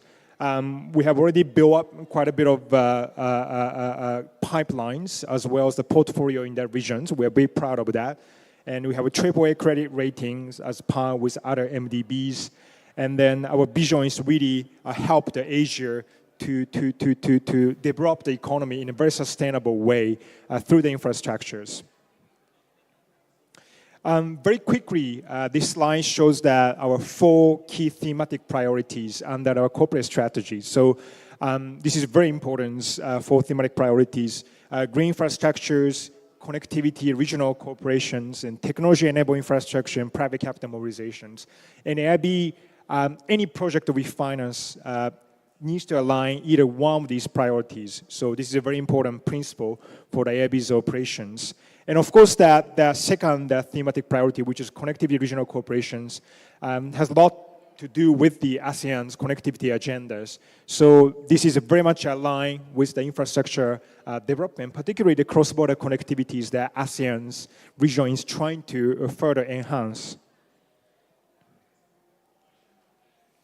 And AIB's, our business model is very much focused on the partnerships. So we don't really finance ourselves, but we co-finance with other peer MDBs, peer development financial institutions, bilateral agencies, and also we try to mobilize the resources from other partners. So I think this is really about leveraging the partnerships to make sure that we can scale up the finance and the resources and technical capacities to respond to the region's needs to develop that, the cross-border connectivities. So very briefly, we partner with these a range of what we call that, regional cooperation partners, starting from ASEAN Secretariats, Greater Mekong Sub-Regions. We got Central Asia Regional Economic Cooperation Program, CAREC, and South Asia Sub-Regional Economic Cooperation, SASEC, and also Indonesia, Malaysia, Thailand Growth Triangle, IMT-GT, and followed by the BIMPU-IGA, Brunei, Indonesia, Malaysia, Philippines, East Asia, and growth areas. Also, Pacific region is also a very important region for us. Many of them are members of AIB. So these sub-regional programs or initiatives, they have their own agenda. They have their own pipelines. So we like to make sure that we don't develop the project ourselves, but we leverage and we cooperate with these partners to make sure that what we do is aligned with their missions and their pipelines. And then we understand that there's importance when it comes to connectivities. It's very important to develop the multi-year regional, multi-country rolling pipelines. So these kind of developments, these kind of pipelines organized by sub-region programs, they have the momentums, and also they have a strong buying from and they have a strong ownership from the governments. So we like to make sure that we want to leverage these things. And then, these, for example, ASEAN rolling priority pipelines, CAREC's projects, GMS project. So we like to make sure that we like to support the projects which is listed in these pipeline projects. And also, very quickly, that AIB is also mobilized the resources from our partners. So these are just examples of some of the donors and facilities that AIB works very closely. And we can actually leverage their resources, such as grant technical assistance, to support ASEAN countries to develop the projects in terms of bankable cross-border connectivities. MCDF, Multilateral Cooperation Center for Development Finance, there are 180 million facilities focused on connectivities, meaning that transport, energies, and water, and ICTs. So when it comes to connectivity projects, we can leverage their resources and then do their capacity buildings, or whether it's a project preparations. And second, there's a global infrastructure facilities, which is hosted by the World Bank. They're more focused on the private sector financing projects. But again, AIB is the technical partners of the GIF, so we can help the clients also tap into their grant resources, again, in terms of project preparations, upstream technical assistance and things like this. And lastly, China International Development Cooperation Agency, CIDOCA. Obviously, as you might know, that AIB headquarters physically sits in Beijing in China. So we try to make sure that we can also leverage this physical proximity to some of the Chinese agencies which have the resources to support the infrastructure projects. So with CIDOCA, we recently signed an MOU to jointly accelerate the development of SDG-related projects. So CIDOCA has committed to provide some grants and concessional resources for AIB's projects in this regard. So we also like to, use these partnerships. And the next page is our sort of another partnerships in the green area, particularly with focus on the energy transitions. I think today we've seen a lot of session regarding the energy transition, including JETPs, energy transition program, which is headed by the ADBs. So AIB is also, trying to help the ASEAN clients in this space to make sure that we have resources to prepare the projects and turn the project into a more bankable way by partnering with such as the Global Energy Alliance for People and Planet, and also Energy Transition Accelerator Financing Platform. So essence of this partnership is that they can provide resources for the AIB's funded projects. So it's a win-win partnerships to make sure, again, to scale up the climate financings. So we all know that the funding alone from MDBs or the governments are not alone, not enough at all, not sufficient at all. So we like to make sure we leverage different partners to scale up the climate finance. So finally, we like to present one case study which is very much aligned with the ASEAN Indo-Pacific Forum. It's about connectivity, it's about ASEAN, it's about sustainability, it's about resilience. So it's really much meeting the objective of ASEAN Outlook on Indo-Pacific, which was released in 2019 in the consensus by the ASEAN, 10 ASEAN member states. So we like to present today is that what we call the ASEAN 3-year program. So what I mean by this is that basically we partner with ASEAN secretariats and the MCDF, which I just explained in the previous slide. It's a facilities to provide grants for project preparation and capacity building on connectivity sectors. So we partner with these our important partners to come up with a 3-year program and create USD 2.6 million, the grant pool. The size itself is not very big, but this is going to help ASEAN to update its rolling pipelines regarding the sustainable connectivity projects. And also, this helps the ASEAN to develop its own capacities to prepare the bankable projects over the next 3 years. So this is really about providing the seeding monies, providing incentives, and also creating the enable environments and sort of ecosystems for ASEAN member states to leverage these resources to develop the sustainable cross-border connectivity pipelines. So what we can do is that, again, as I mentioned, that we'll help existing ASEAN rolling priority pipeline to be updated through this program. So this work will start later this year or early 2024. And then those projects which is identified through this updating process, we also provide further grants and supports to help the project to be more bankable at the very early stage. So it's very upstream. And then we also can provide capacity buildings, regardless it's a broader or whether it's a project-specific capacity building, we're happy to do that. For example, when it comes to road project, we can help to come up with some kind of capacity training program to enhance the road safety of the particular components of the road projects. And also we can also do the workshop regarding digitalizations of the infrastructure project, which is very, very key moving forward to make sure that the project is resilient and sustainable. I think making sure that data is able to be embedded and also able to be leveraged is going to be very key moving forward.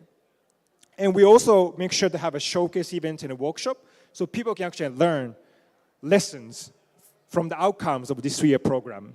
So again, this is about Impact 2025, Master Plan of ASEAN Connectivities, all the way to 2025. So in 2025, we'd like to do that more workshops and promote the knowledge, promote the lesson learned with other peers. So ASEAN countries can also leverage our knowledge and experience to prepare for the post-Impact 2025 agenda, which starts from 2026 onwards. So this is the ambitions. And joint programs and value propositions, as I mentioned, that early access to the potential project. So we'll get into the access to the potential project at the very concept stage, very upstream stage, and therefore clients such as ASEAN member states or the private sectors, they are able to embed the bankability analysis and what would be required in moving forward to make the infrastructure more resilient and sustainable. So that would be very important. So that would be one of the advantages of this program. And second is that, as I mentioned, that we're going to provide a standby technical assistance to support the design of bankable projects all the way to the downstream as well. And we have a clear target of developing 4 to 5 bankable projects in next 3 years. So this is not just a concept, but we want to actually materialize cross-border connectivity projects. And then we very much proud to be partner with ASEAN Secretariat because this is an international organization of 10 ASEAN member states. They have very strong connectivity work streams already under the master plan of connectivity 2025, as I mentioned. So this is the ideal partner in a sense that they can help us to broker the multi-country coordination. We all know that when it comes to projects that involve 2-3 countries, this is difficult, right? Because you need to talk with country A and country B and country C as well.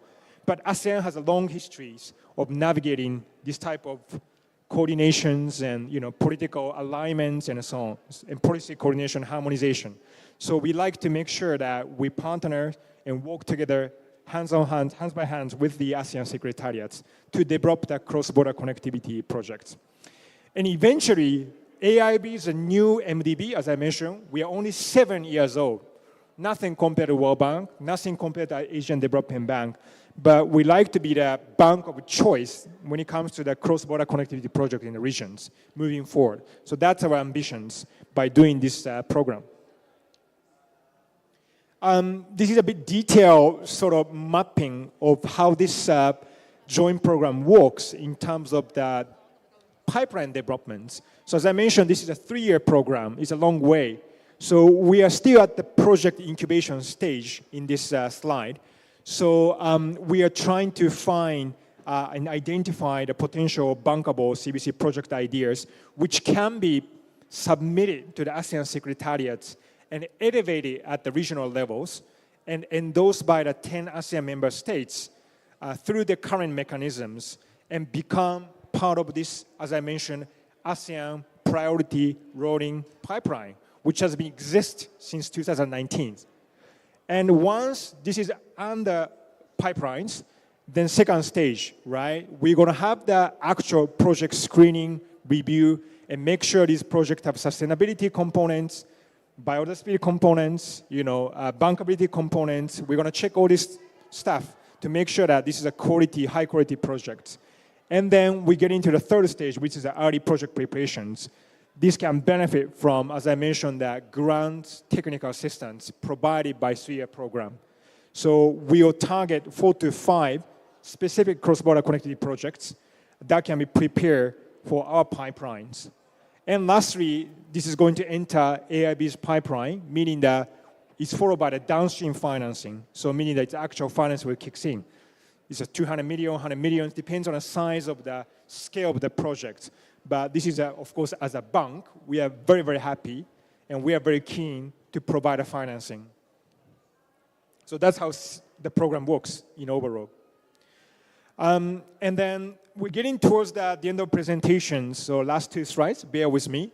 Just like to briefly also explain another very ambitious concept that we're currently working on. It's called AIIB Plus. It's basically digital partnership platforms for resource mobilizations.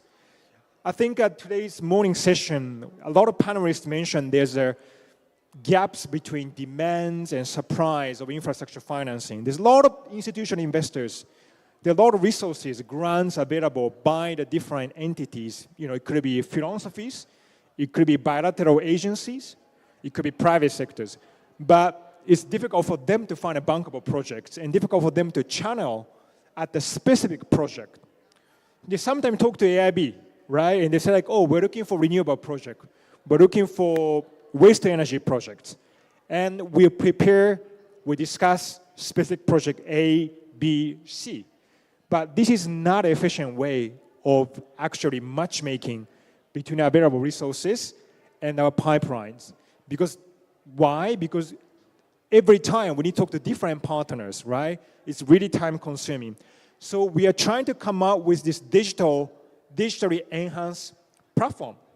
It's going to be a digitally enhanced, it's like a portal where our partners with the resources can able to access and able to browse through, see what kind of sectors that AIB is able to provide in terms of pipelines and what kind of specific needs these projects have in terms of capacity buildings, or is it project preparation grants, or is it project implementation supports, or it's more branded financings to lower the interest, right? So there's different needs in terms of from the project perspective. But we are going to have this full set of data in these AIB Plus platforms, so able to help the matchmaking, again, between the resources, the technical assistance resources, and then pipelines. So that's the objective of this AIB Plus. So we're going to do matchmaking, we're going to mobilize these either branded financing or technical assistance, and it multiply the impact. So make sure that the project will be financed by the AIB Plus, have a high development impact and resilient and sustainable, which is aligned with the Paris Agreement objectives, right? So that's important. And we'd like to use this AIB Plus platform for the ASEAN connectivity project moving forward. I think connectivity is, as I mentioned, time consuming. It requires a lot of coordinations and therefore require a lot of project preparation efforts that also require some grants and technical assistance supports. So some of the projects might be ideal to tap into this type of digital platforms and benefits from a very efficient matchmaking mechanism. So AIB is working on these platforms. We are hoping to launch this next year, early next year, and then we're happy to share more sort of full-fledged, the platform is moving forward and able to invite some of the partners as a pilot users of this AIB Plus. So allow me to present my last slide, ladies and gentlemen. So just to, it's a conclusions and summary of my presentations.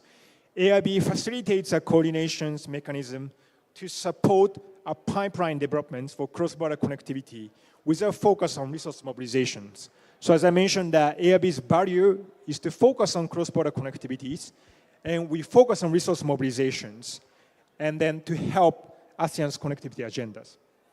And the ASEAN can consider periodic AIPF matchmaking sessions.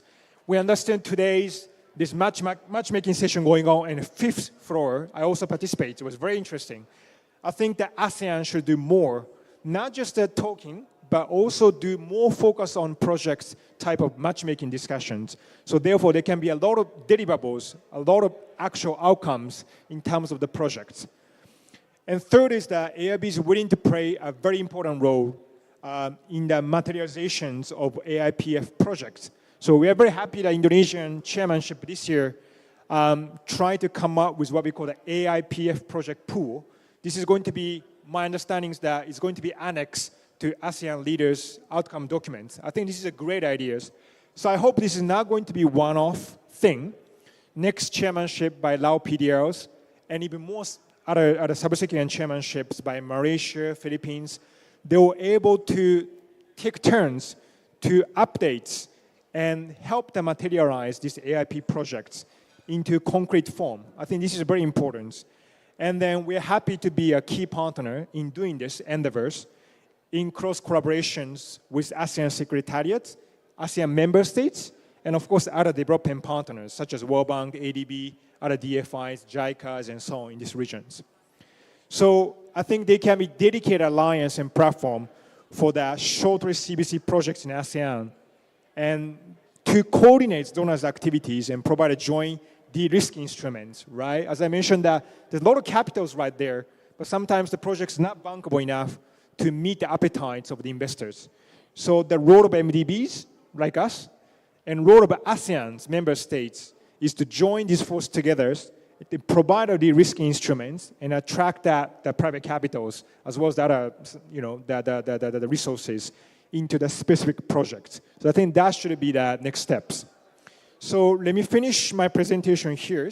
And thank you very much for bearing with me, for listening to the presentations.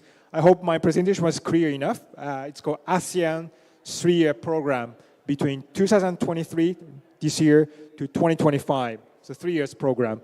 So maybe 3 years from now, I'm happy to be back here or elsewhere in ASEAN member states and present the concrete outcomes of these 3-year programs. I think that's the homework for the AIB, and we're happy to do this homework in 3 years from now and then achieve the long-term collaborations with ASEAN secretariats to materialize the specific cross-border connectivity projects. It's aligned with the master plan of ASEAN Connectivity 2025.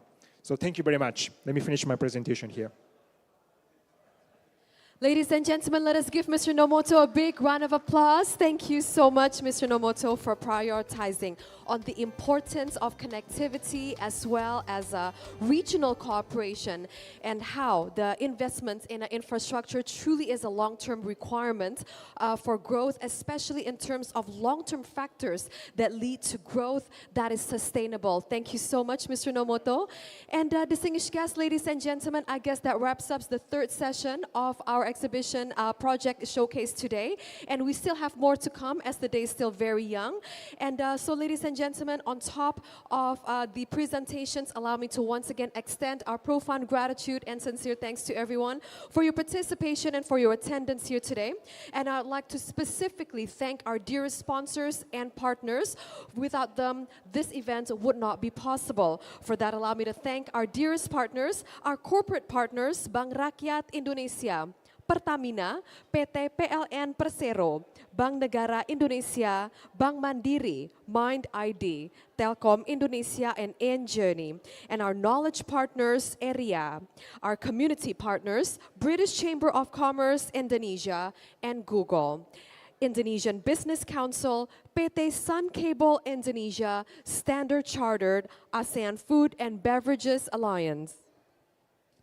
ASEAN Center for Biodiversity, Canada ASEAN Business Council, European Union Delegation to ASEAN, Google Arts and Culture, Lembaga Penjamin Simpanan, Rock Mission, US ASEAN Business Council, World Intellectual Property Organization, and Batik Chic, which is the ensemble that I'm wearing today, as well as our content partners, AdB, Amazon, Bloomberg, Nef, Booking.com, Coca, Netflix, Tails, and Zoom. Ladies and gentlemen, please stay tuned for our next session. Thank you very much.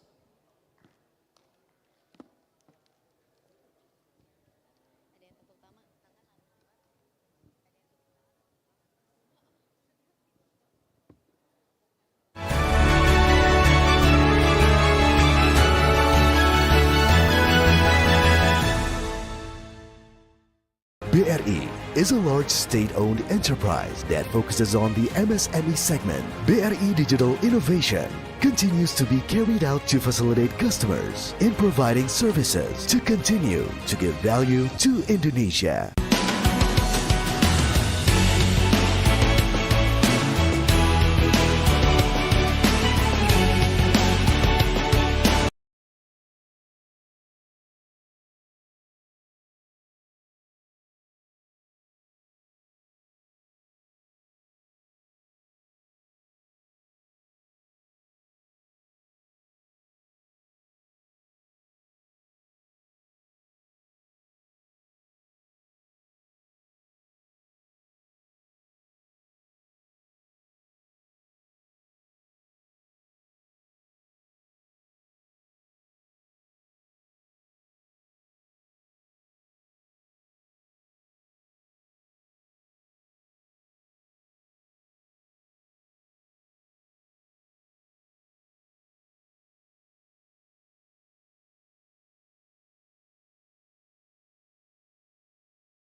I think regulations also needs to have a clear outcome.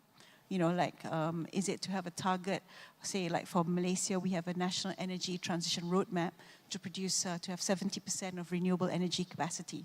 So that's by a certain time. So how does financing policies and regulations also enable that?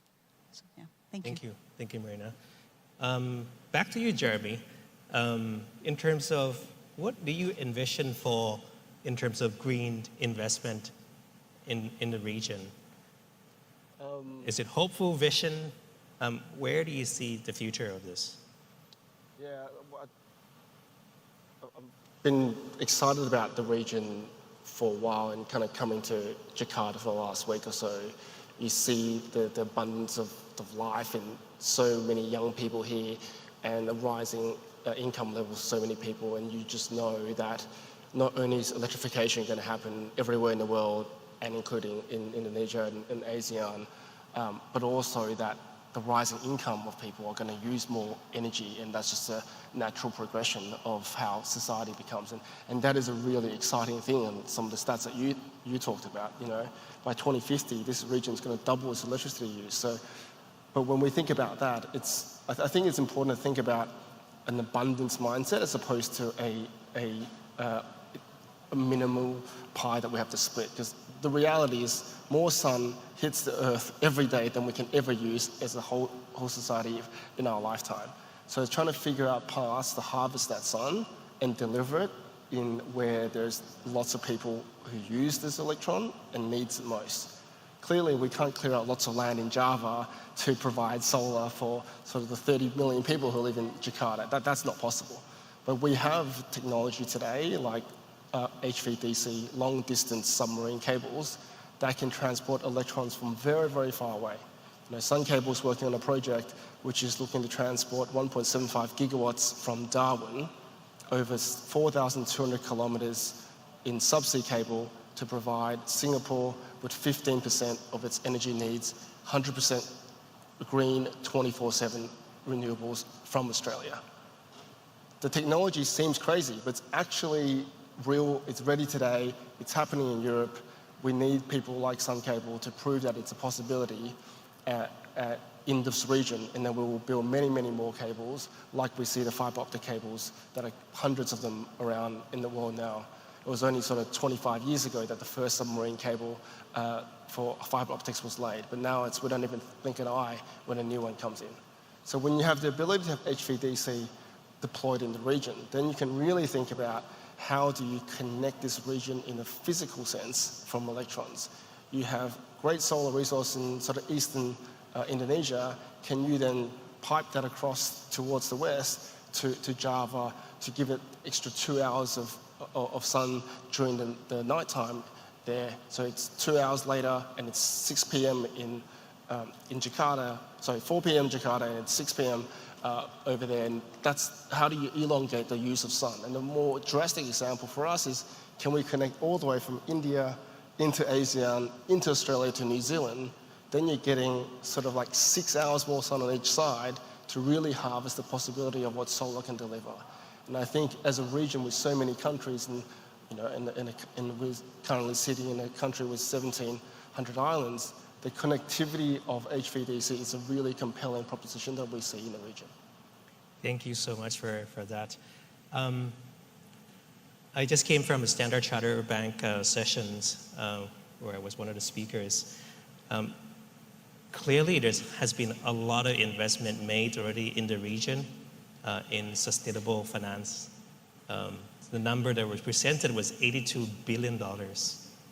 Including linked loans and things like that of that nature. So there must be some good stories that came out from this. The last 40 minutes or so, we've been talking about what needs to change, why is it so important, but what does it really mean in terms of people's lives? Ibu Marie, you've been working in the space for a long time. Is there one successful stories about green investment that you could share to help inspire all of us in this room? And hopefully there's a story from this region that could set examples for other regions as well. Over to you. Yeah, let's end on an optimistic note, right? Because it is doable, and if done right, it will lead to growth and better lives and better incomes for the people. Let me give you 3 examples. One is in Vietnam, and it's related to what I mentioned earlier, the need for robust regulatory change or institutional change, or some commitment, as you were saying, that the level of commitment from the government to make the change happen. So first, in Vietnam, they changed the feed-in tariff scheme that is generous to households and businesses to boost the Vietnamese solar PV. And it was introduced in 2017 with a development rate of 9 cents per kilowatt hour. And you have to reach commercial operation by the end of the 2 years, which is 2019. And what happened was there was an additional 4.45 gigawatt of capacity to the grid within 1 year. So it was even shorter than before. Another good example is what happened in the Philippines. Prior to this Supreme Court decision, the Manila Electric Company contracted electricity from its sister companies. And the Supreme Court deemed that, no, this is not good. You need to find the least cost approach through a competitive process. And so they had a green auction committee created, and 2 gigawatts of renewable was able to be put on stream, and out of which 1.26 gigawatt was solar at $67 per megawatt hour, compared to the price before the institutional change of $160 per megawatt hour. So, of course, benefit to the people. If I may, I have a really nice example, because we have all been talking about energy. I have a really nice example in agriculture, which is the low carbon rice in Vietnam. It started with a 500,000 hectare pilot supported by the World Bank. It is all about the Mekong River Delta. How do you produce more rice with less water, less seeds, because you have good seeds with cooperating with IRRI, less pesticide and less fertilizer? And the result was working with farmer communities and also not to do slash and burn clearing of land. The straw from after the harvest is made into compost for the next harvest, right? And this is what we call results-based financing. The result was people's incomes went up by 25%, and we were able to reduce carbon emission, methane equivalent of 1 million tons. And now it's being scaled up by the Vietnamese government to 5 million hectares. Indonesia is also going to adopt the same approach. And the results-based financing is very key, because Climate Investment Fund, for instance, is willing to come in and give funding. So I just wanted to share that example because, it's such a good example where you can actually achieve triple win, on the climate, on the development, as well as on involving the community. That's great. Less input, more output. And more income for people. Any other participants would like to share other success stories that they made in the past? Chris. Thank you. Two important messages still to give, and then I give you one example. First of all, there is no time to waste. We must act very quick to solve the problems. Air pollution here in Jakarta and other problems, we have no time to waste and no time to wait. Second very important message is left nobody behind. That means you need the support of the people. And now my example, and I hope that we can do that not only in Cambodia but also in a lot of other countries, that is, we invested in Cambodia to make it possible that there is drinkable water in Phnom Penh, the capital city of Cambodia, every day, every moment. And that is something that people can appreciate, that people can say, yes, it's true, we need green investments. We finance the infrastructure, water coming from the Mekong, going to the house, and so on and so on. And that is what we, as European Investment Bank, want to reach. Impact on people, impact in green investments, and I hope that we, and I have also other examples also in ASEAN, but that is one example that gives a very clear view what we are trying to do. Thank you. Thank you so much to all the speakers who've joined the session today, and to the audience who have been listening and paying attention to many great insights. With that, I would like to end the session and we'll back to the MC. Thank you very much, Mr. Pariban Uwawitya, and all to our respectable speakers on our first panel and this afternoon with incentivizing green investment and the role of regulatory reform. Thank you once again to our moderator and our speakers for shining the light upon green investments, its impact to the people, stability, sustainability, and for its future. Thank you very much.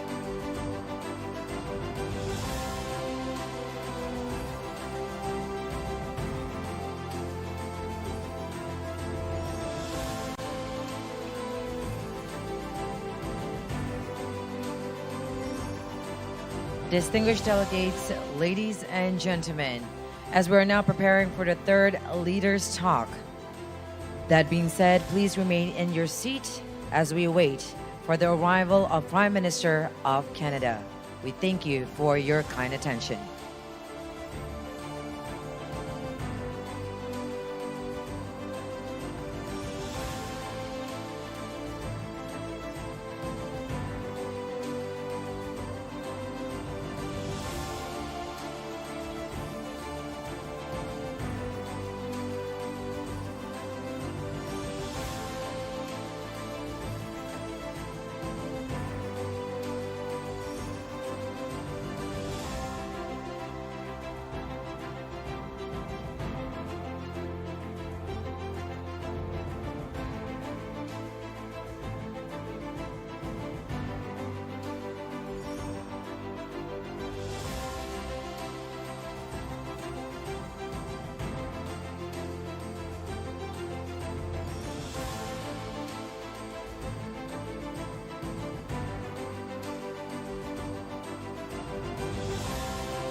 Distinguished delegates, ladies and gentlemen, once again, we kindly invite you to please remain seated as we wait for the third Leaders' Talk on ASEAN Indo-Pacific Forum. We are waiting for the arrival of Prime Minister of Canada. That being said, we kindly invite for all delegates and participants to please remain seated and to make sure, once again, for your smartphone and any telecommunication devices to be switched off to silent or vibrant mode. Thank you.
Ladies and gentlemen, please rise for the arrival of Prime Minister Trudeau of Canada.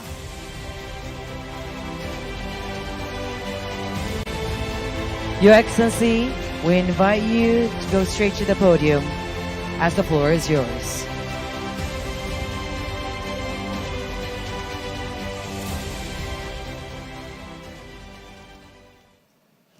Hello, everyone. Please be seated. What a pleasure to see everyone here today. What a pleasure to see such a full room. I'm very grateful to be part of the ASEAN Indo-Pacific Forum today. This is an important year for Canada because we're officially launching the Canada-ASEAN Strategic Partnership. ASEAN is one of the world's fastest growing economic regions and Canada's fourth largest merchandise trading partner. Last year, Canadian exports and imports to and from ASEAN increased by 29% from the year prior. On est donc déterminé à resserrer et à renforcer nos liens avec l'Association des Nations de l'Asie du Sud-Est. Strengthening our ties with ASEAN is a big part of our Indo-Pacific strategy because we recognize and support ASEAN centrality in the region. We will be increasing our engagement in the long term with an even more active presence. We're already working together in sectors like aerospace, defense, clean technology, and education. And today, the focus of this discussion is green infrastructure and resilient supply chains. So as some of you may know, Canada is in the midst of our worst wildfire season ever. And this kind of terrible happening isn't limited to Canada. It's going on all around the world, including here in the Indo-Pacific, which is one of the regions most exposed to extreme weather events exacerbated by climate change. In 2023 alone, we've seen heavy rains and flooding here in Indonesia, but also in India, in the Republic of Korea, China, and Japan. Tropical storms have hit the Philippines and Taiwan. A cyclone devastated Myanmar. Heat waves have swept over Asia. In April, Laos and Thailand recorded their hottest temperatures ever. The disasters we're facing as a world are not just bad luck. They're being driven by climate change and nature loss. Climate change is a global challenge that requires global solutions. We must be responsible for each other. These past few years, whether it's been through natural disasters, a pandemic, a global economic crisis, or through the consequences of conflicts, we have seen time and time again just how interconnected everyone in the world is. And so it's increasingly clear that climate policy is economic policy, is security policy. Les communautés de partout doivent bénéficier d'investissements qui vont garantir leur avenir économique et environnemental. Communities everywhere, including here in ASEAN countries, need to see investments that will secure their future, both their economic well-being and the well-being of the environment and nature that supports them. The Asian Development Bank speaks about the need to attain a triple win, building infrastructure that reduces emissions and climate risk, while stimulating economic development and increasing returns for investors at the same time. This is certainly something that FinDev Canada is focused on, including in sectors like renewable energy, sustainable transportation, and water projects. FinDev Canada is our bilateral development finance institution. It supports sustainable growth through the private sector by providing financing, investment, and blended finance solutions, as well as technical assistance. Last year, during the launch of Canada's Indo-Pacific strategy, we announced a further $750 million in global capitalization for FinDev. In May, FinDev Canada signed an agreement with the Asian Development Bank to enhance cooperation on sustainable private sector investments across the region. And this week, we're announcing that FinDev will be opening a new office here in the Indo-Pacific.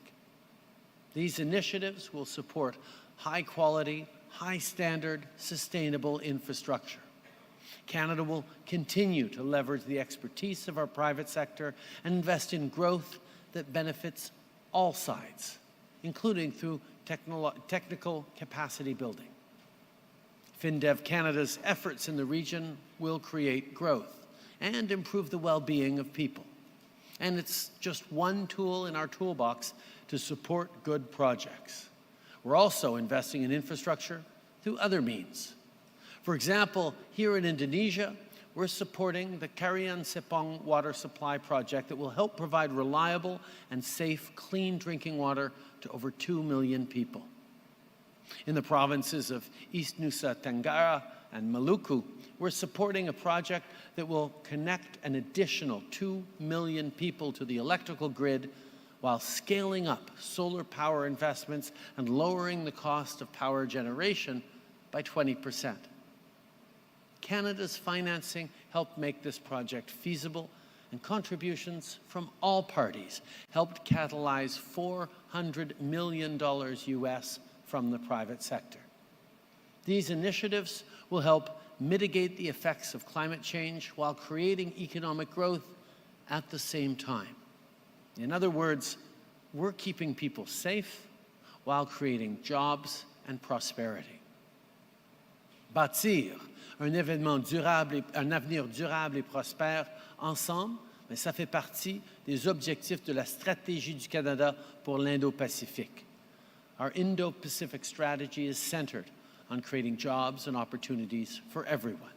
Canadian companies and investors, as well as our scientists and researchers, are well positioned to work with ASEAN partners to foster innovative solutions.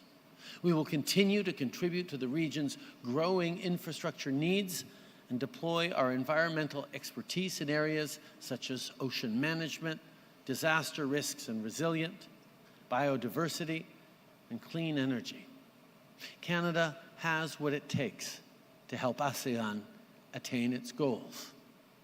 I just mentioned clean energy. Canada is becoming the reliable supplier of clean energy a net zero world needs. More than ever in these challenging times, we need resilient supply chains, stable trading relationships, and alignment on values. This is about securing the resources that our economies and citizens rely on, whether that's energy or raw materials or food. Canada is a reliable partner. It's not a coincidence that we have 15 free trade agreements that cover 61% of the world's GDP and open markets to 1.5 billion consumers worldwide. And we're negotiating more trade deals, including with ASEAN and right here with our Indonesian hosts. Canada has ambitious, educated workers. Our immigration policies are attracting highly skilled talent, and we have incredible natural resources. Canada is one of the world's largest food exporters and can contribute to ASEAN food security. And we're among the world's largest exporters of fertilizer. We're also a responsible supplier of critical minerals that make everything from solar panels to battery packs. A responsible supplier means that we have high safety standards and environmental protections, because that's the way the world is going.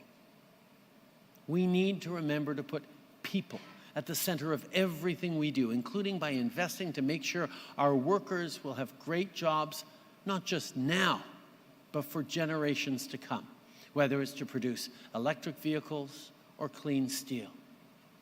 When people are doing well, when we make sure the middle class is thriving, we foster security and stability. And stability is a key element of supply chain resilience. It benefits everyone. That's one of the things we have to focus on so much right now. Understanding that insecurity and instability around the world is one of the greatest challenges, not just to economies, but to democracies. When people don't feel secure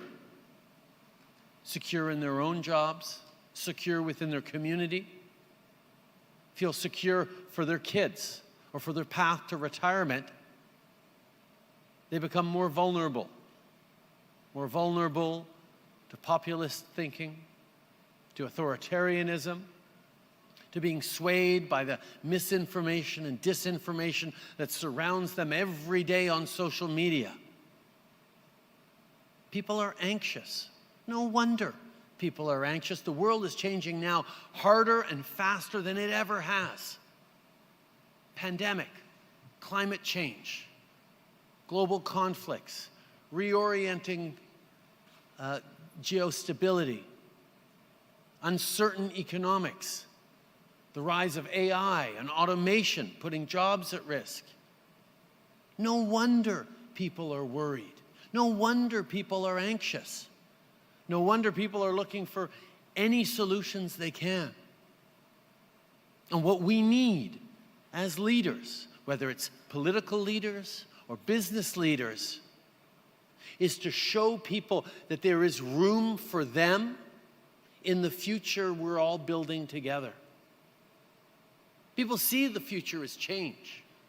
They see change is coming to the world. They just aren't sure that there's room for them in that future.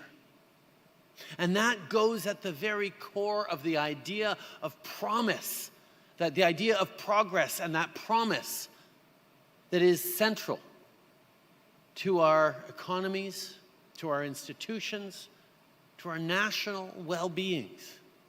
The idea that the hard work of one generation makes things better and easier for the next generation. Our parents all worked hard for us to be able to end up in a room like this at a time like this. And all of us are working really hard, but parents everywhere are unsure that tomorrow's opportunities are really going to be greater for their kids because so much else is changing.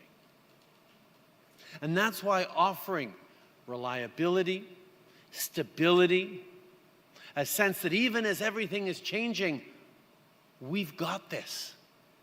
Our institutions are seeing how the world is going, seeing where the weaknesses are, and pulling together to say, no, you can't just choose what's good for the environment or what's good for the economy. They have to go together. And you can't just know that trade deals create growth. That growth that's created needs to be shared equitably across citizens, across communities, because if not, people pull their support away for pro-growth policies. What we have to do, business and government together, is make sure we are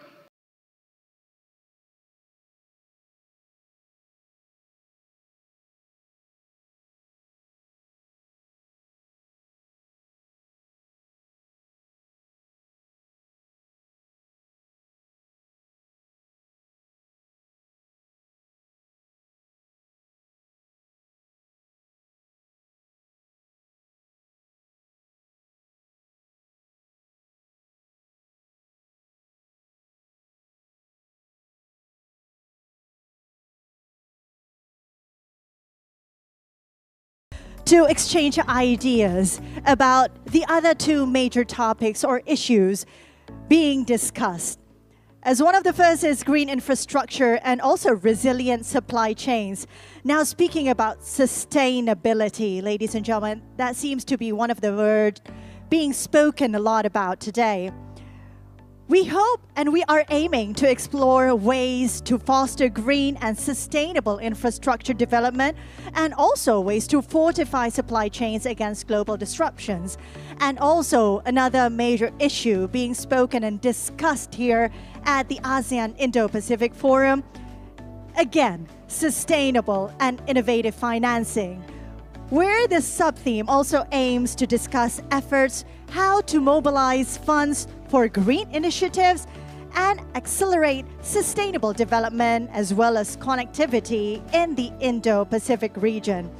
And now, ladies and gentlemen, of course, we will continue. Let's transition to our next agenda for the day. We will have another fireside chat. And with that, get ready for another engaging session that promises to enlighten and inspire all of you today.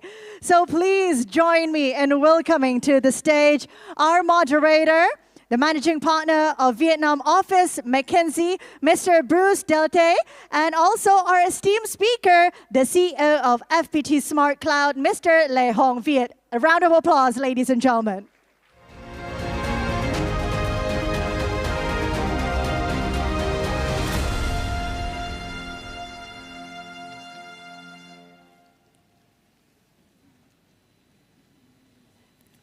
Hi, good afternoon. Everyone can hear me? All good? Okay, good. Very good. So my name is Bruce Delte, and as mentioned, I live in Vietnam. I'm the managing partner of McKinsey there. And this CEO Fireside Chat is to hear a little bit more about what it takes to take a digital product idea or vision, make it a reality, and then sustainably grow a business related to it. So very happy today because we have Mr. Viet, Mr. Lê Hồng Viet, who came from Vietnam as well yesterday to be with us, and who is the CEO of one of the largest subsidiaries within FPT, and FPT being the unrivaled technology player in Vietnam and also involved in a number of countries outside Vietnam. So thanks very much. Thank you, Bruce, and good afternoon, everyone. Hope you enjoyed the event today, right? So I think we should probably start by introducing FPT a little bit. So if you could tell us a bit more about the group, quick words about the last 35 years, and then where the group is today, and in particular, FPT Smart Cloud, right, that you are heading. Yeah. So FPT is like one of the it's definitely the largest IT company in Vietnam. We founded in 1988, and surprisingly at that time there is no corporate law yet in Vietnam. So one of the very first company established in Vietnam after the renewal of the economy.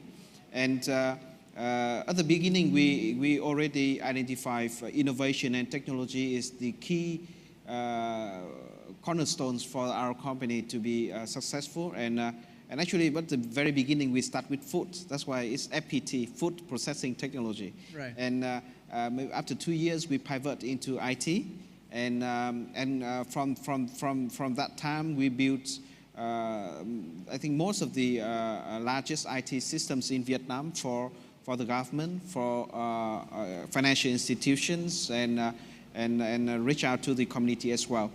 And in 2000s, the year 2000, our founder decided to go global, and we extend our business to developed countries like US, like Japan, and provide IT services to this company. And right now, FPT is around $4 billion in terms of revenue, and we're operating in 29 countries. In 3 main areas. First one in technologies, second one is telecommunication, mostly in Vietnam, and the third one is on educations, where we right now having around 160,000 students in our education systems, and in total, FPT is serving around 56 million Vietnamese people through our solutions, and around 600,000 SME enterprises and SMEs in Vietnam through our products, creative products, of course. And talking about FPT Smart Cloud, then we are the number 8 subsidiary in FPT, and our mission is to accelerate the digital transformation through key technologies, and we've been working actively in 3 main technologies these days. The first one is cloud, of course, as a foundation for all IT systems coming into the future. The second one is data, when you capitalize on the data, and the third one is AI, when how can we automate things, how can we serve increase the productivity and how can we increase customer experience through these technologies.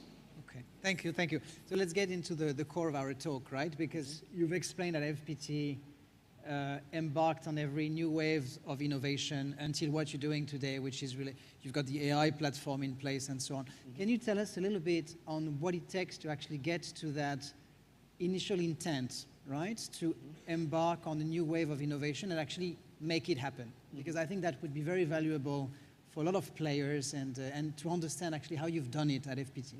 So I think the most important thing is the vision. How can we imagine about the new world?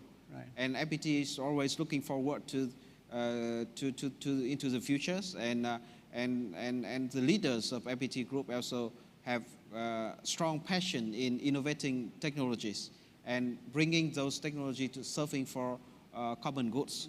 So the desire and the vision of the leadership team is one of the very key area, and the second one is definitely the people.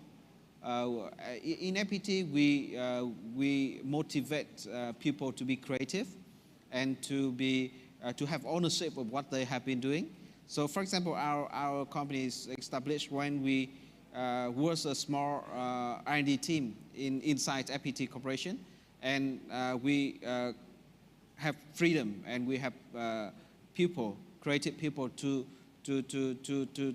conduct R&D, and then we can build a product. But that's the very initial phase. The most important thing is how can we bring it into life? How can we find the right use cases for these products? Because the product is just a product. If you don't bring it into life, it will die. So working very closely with the community and with the customer will help us to identify the right pain points, and then our products will be very much focused on these pain points. So I can share you a story. For example, we have a very interesting story. Right before COVID, we incubated an AI product to automatic engagement with users. First, we provide to financial industry to have improving the quality of the contact centers, automating the human conversations between the contact centers and the end users and the business. And then COVID happened, right? So we pivot very quickly to bring it to the government. At that time, we have a lot of people having COVID in Vietnam and have potentially having COVID in Vietnam. And then the government needs to have a way to control precisely who are infected and who are not. Right. Then we turn our contact center into a giant COVID surveillance systems, right? So we call to every individual seasons, and we ask about the symptoms, and then we provide automatic advice for them how to respond to these symptoms, and then we also having the inbound contact center for the government. When they need help, they call in. Before applying these technologies, then it's like overflow of the contact center. Nobody is picking up the calls. Right. But when we introduce the new contact center in, automatically the system pick up the call and then qualify the inbound calls and who really need help, and we redirect it to the right people. So it's helped a lot for the campaigns in Vietnam. Okay, so as a quick summary from that genesis into a product, you mentioned three things, right? You mentioned encouraging people to be creative, right? Number two, I think there was the part related to meeting of minds, and stakeholders talking to each other, and then eventually getting there and then improving along the way, right? Now, in a new phase of development, like, everybody talks about Gen AI today, right? Where you have to make choices between what use cases I'm going to go for, what first step should I take moving forward. How do you go about filtering this? So I think safety first, always safety first. So we need to identify use cases that we can control the quality of the answers. For example, we go first with financial industry because everything is very clear based on the numbers and of the policies that they already have. And then we go to creative industry as well. Right. Gen AI is very well performing in creativities, and it's no harm that you are something special. But we are more skeptical in healthcare because it can affect people severely if the answer is providing in a not a proper way. So we qualify it based on the safety to the operation and to the people, and then we provide the measure to control the result as well. Right, okay. So you touched a little bit before with the COVID example in the relationship and also the cooperation that FPT may have with governments and non-private entities, right? And digital inequality is probably one of the challenges that we're facing in ASEAN. And then obviously, as you said, innovation and turning it into action works if the majority of people can actually benefit from it. So perhaps you can tell us a little bit on how you see your mission, right, as a private technology company, and how you interact with perhaps non-profit or government to overcome that digital inequality challenge. So I think the most challenge for digital inequality is the people and the provinces. They need to have a better way to invest in technologies. We all know that technology can assist people quite a lot, and especially with less advantaged people. Right. So the way that FPT is approaching is we work very closely with local government, the provinces, and we do have a program to co-invest with the local government. So FPT is investing first, and then we work with the local government to bring that solution into life. And from our experience, it is always more successful when you have a collaboration with the provinces in the bottom of the list, because they really have a great ambition to bring good life to the people living there, but they don't have the economic advantage to do that. Right. So when technology is coming in, they find out that it's a new tools for them to develop the people there. So we bring in the technologies, and then after that, we bring in the education system as well. So yeah, I was about to get into that. Is that also through that channel that you find talent, perhaps, or where the FPT University comes in, or you build capabilities on the ground as well, right? Right. Yeah. So because we right now have 160,000 students in our list, so we spread out in the country, and everywhere we go in Vietnam, we go in between both education and software park together. So we provide education from K-12 and university in that province, and then we build the software park beside that university, so that the student graduated from the university can go directly into the software park, and then they can provide their knowledge, their creativity, their innovation to all over the world. Okay. Yeah. And so this is a bit of the formula, right, that FPT is taking and doing and implementing in Vietnam. Now, and perhaps as a way of getting into a conclusion as well, if we start thinking from an ASEAN perspective, do you think that would be the right approach across ASEAN? Yes, I think we do have the right approach. We do see that the right approach across Asia, because FPT is also extending to Asian countries. Here in Jakarta as well, we have our business here. And we do see that the education and the creative innovation technologies need to go hand in hand. The formula may be different, a little bit different. It can come, in Vietnam we built our own university. Here we can collaborate with many local universities here as well. So we built our local capability here in Jakarta, in Indonesia, and then we're cooperating with local universities in order to bring it to the world when we through our business partners around the world. Yeah. I see. Okay. And maybe one last question is, what do you think will be the biggest challenge over the next 3 to 5 years? Maybe for FPT, you know, or related to the discussion we had on overcoming the technology challenge from an ASEAN perspective. So I think the technology right now is changing very fast. So for me, the most challenge will be we are not acting fast enough in response to these technologies.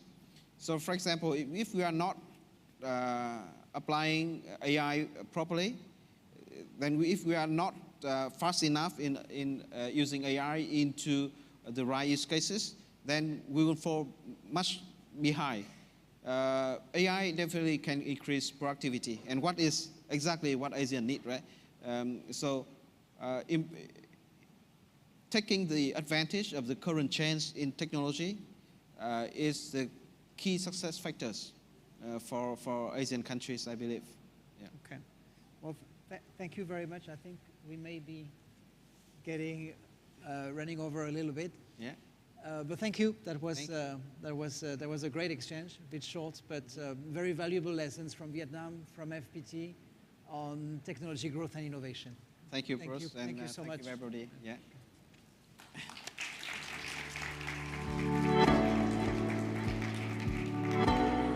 Thank you very much once again to our moderator and our esteemed speaker for that very lively fireside chat. Once again, thank you very much for sharing with us and making that conversation was truly exceptional. Ladies and gentlemen, still at the ASEAN Indo-Pacific Forum 2023, implementation of ASEAN Outlook on the Indo-Pacific.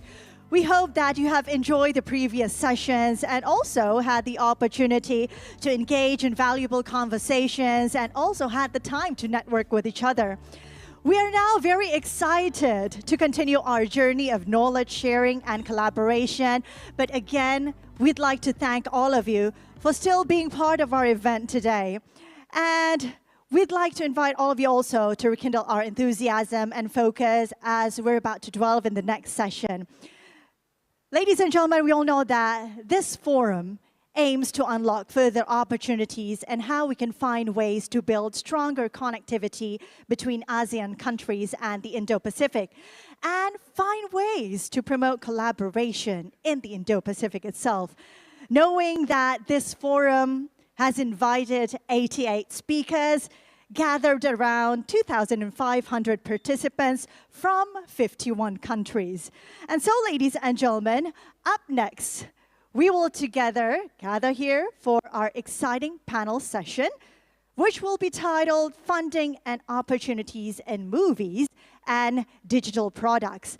And we will have our moderator and also our list of speakers today who hopefully will shed the light and also share their experiences, their insights on this topic.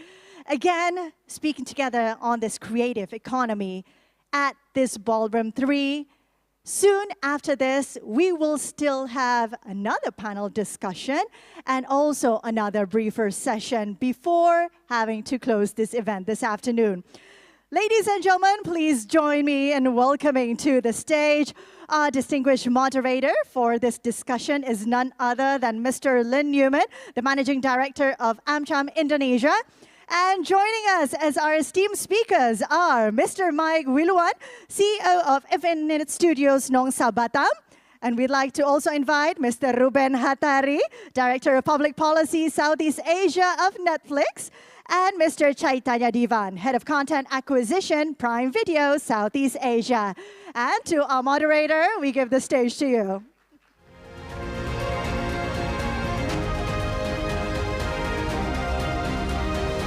Microphone live, can I be heard? I guess so, okay. Well, good afternoon, ladies and gentlemen. I'm quite honored to be at this session and to be asked to moderate a discussion. We have with us three panelists who are quite distinguished and active in the field of film production.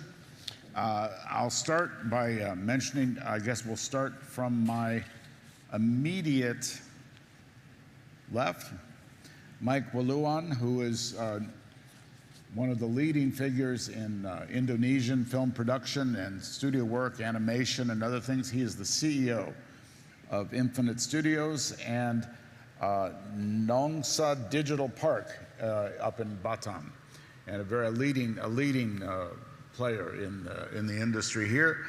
In addition, we have my old friend Ruben Hatari, who is the Director of Public Policy for Netflix, Indonesian, of course, but based now in Singapore for Netflix.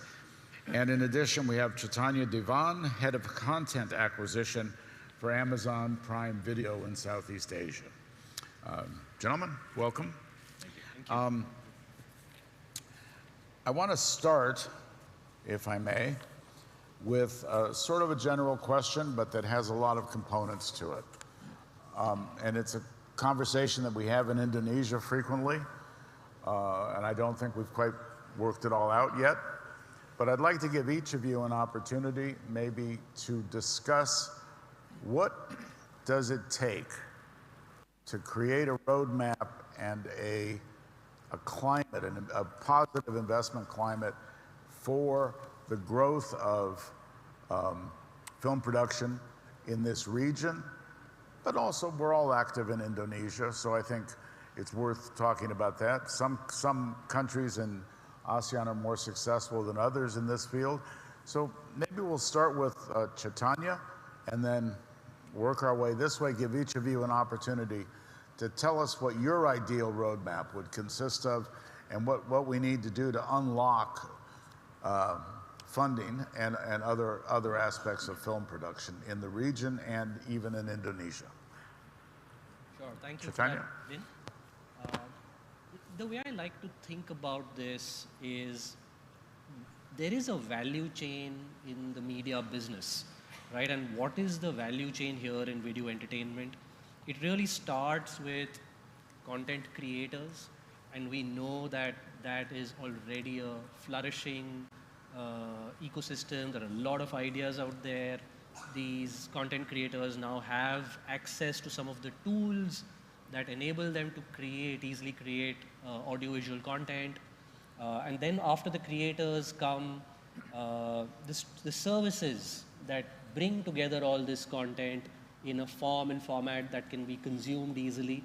So whether that's streaming services like Prime Video or whether it's the TV channels out there, they are really the second part of that value chain. And then you move to the distributors who are in a position to take these services to the end consumers. And of course, the value chain ends with the customers who are engaging with this content. And the way to think about it is, for each part of this value chain, what is the ideal number of players? What is the size of that part of the value chain?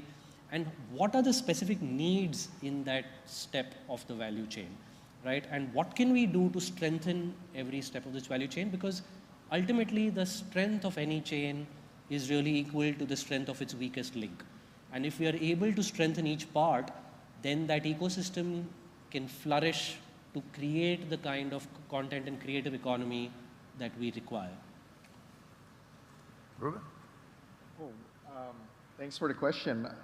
It's kind of hard trying to think about a roadmap for the creative sector because, being creative, we don't really plan on roadmaps.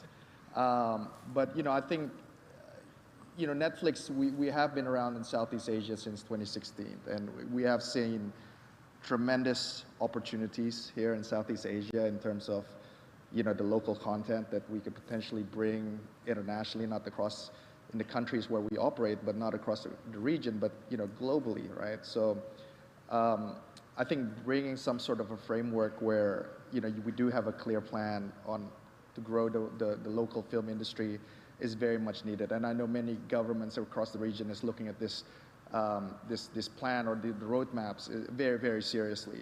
But if I have to kind of look in maybe four specific areas where I think we could really deep dive and spend a lot of time collectively, I think one is that investing in the human resources in the film industry, right? I think that's very much needed. And I see this very much across the region where the stories are there, but you often go to movies here in Indonesia and the talent pool, whether it's above the line or below the line, we're tapping into the same resources over and over. And I think Mike will speak more about this later on as well. So I think kind of growing that human resources, not only quantity but quality as well. I think that's very much needed.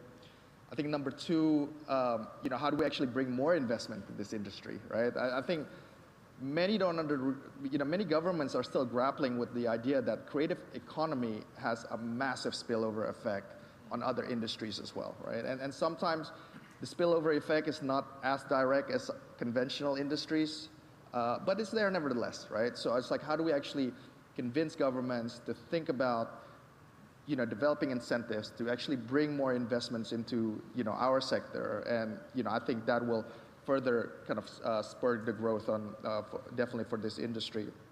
I think third is around, unfortunately, there's a lot of overlapping and regulations as well in this sector. Again, when I'm thinking about Indonesia, is a very decentralized government. And when you do a lot of production outside of Jakarta, you can think about the various layers of regulations that, a lot of the production houses have to actually go through in terms of seeking permits and licenses as well. And then, the other thing that we often kind of think about as well is also on the infrastructure, right? Coming from the OTT side, sometimes we think about infrastructure in the sense of connectivity, right? It's like, how do we actually get our services out there more accessible?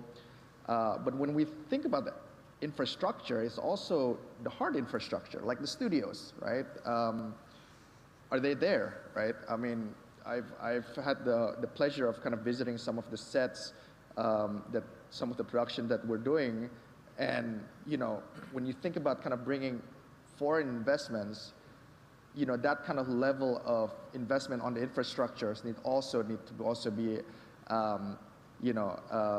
pumped up as well, right? So I'll park my answers there, but I think those are the four areas that I'm happy to kind of go deeper later.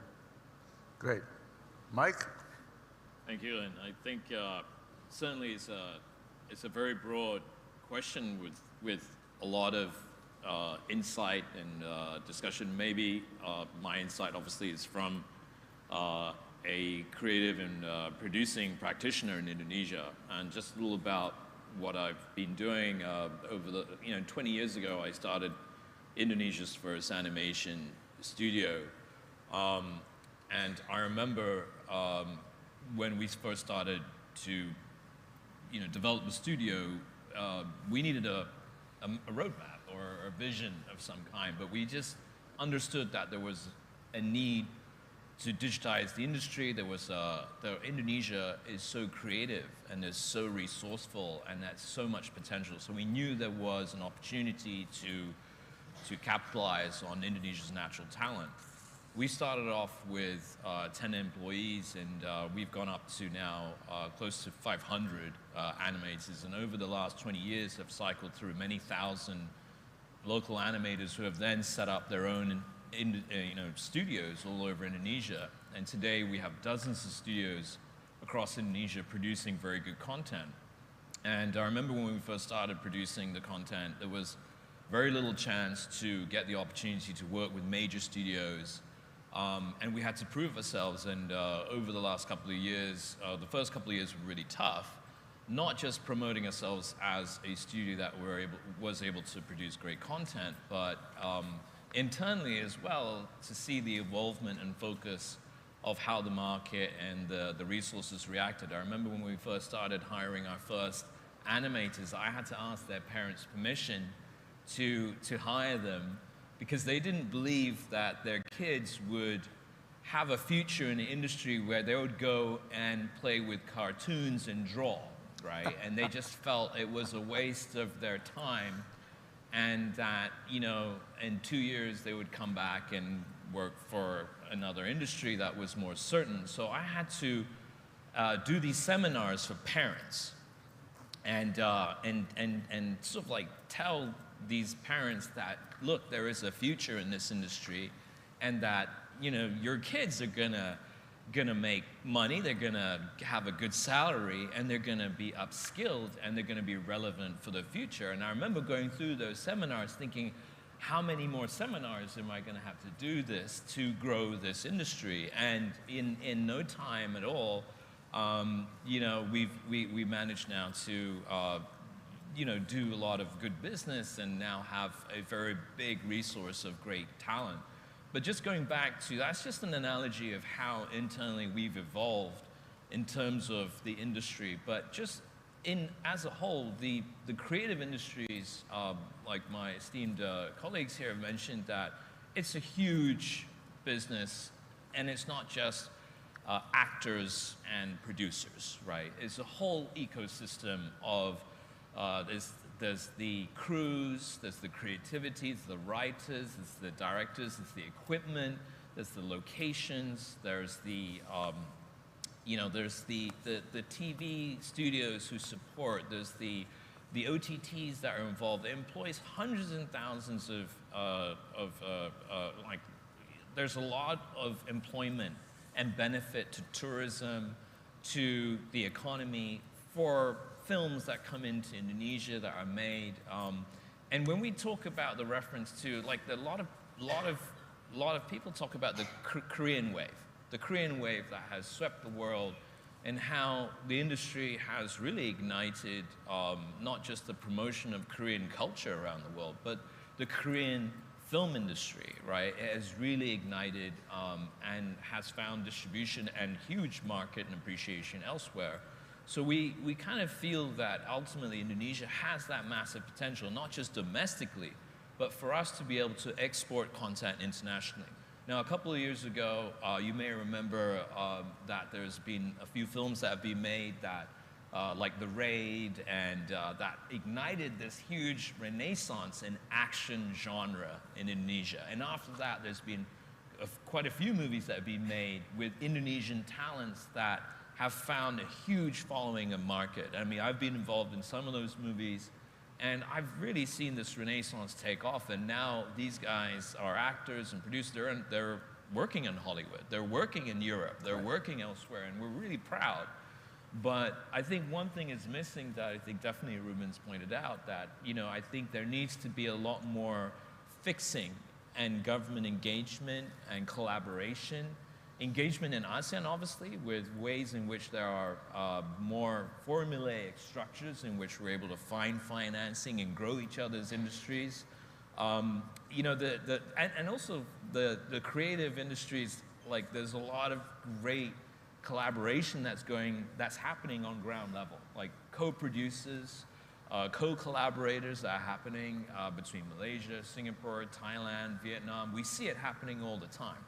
But what we'd love to see is that happening on a G2G level as well, right? More platforms for us to be able to promote and cross-pollinate. And let me add just one more point then on this. I'm just very conscious of not overstepping my time here as well. But also what we're seeing in the market is more what OTT has done.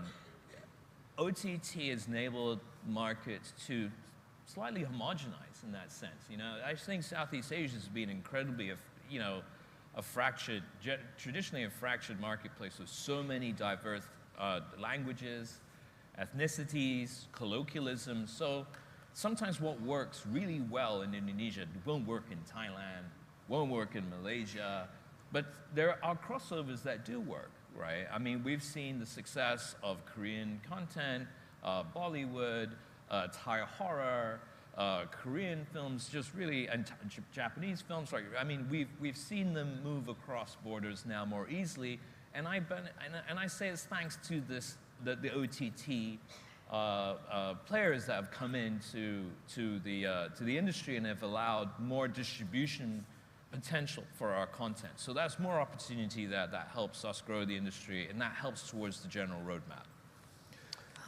Very thoughtful answers, gentlemen. Thank you very much. Going to ask some individual questions, and I'm going to start with Ruben.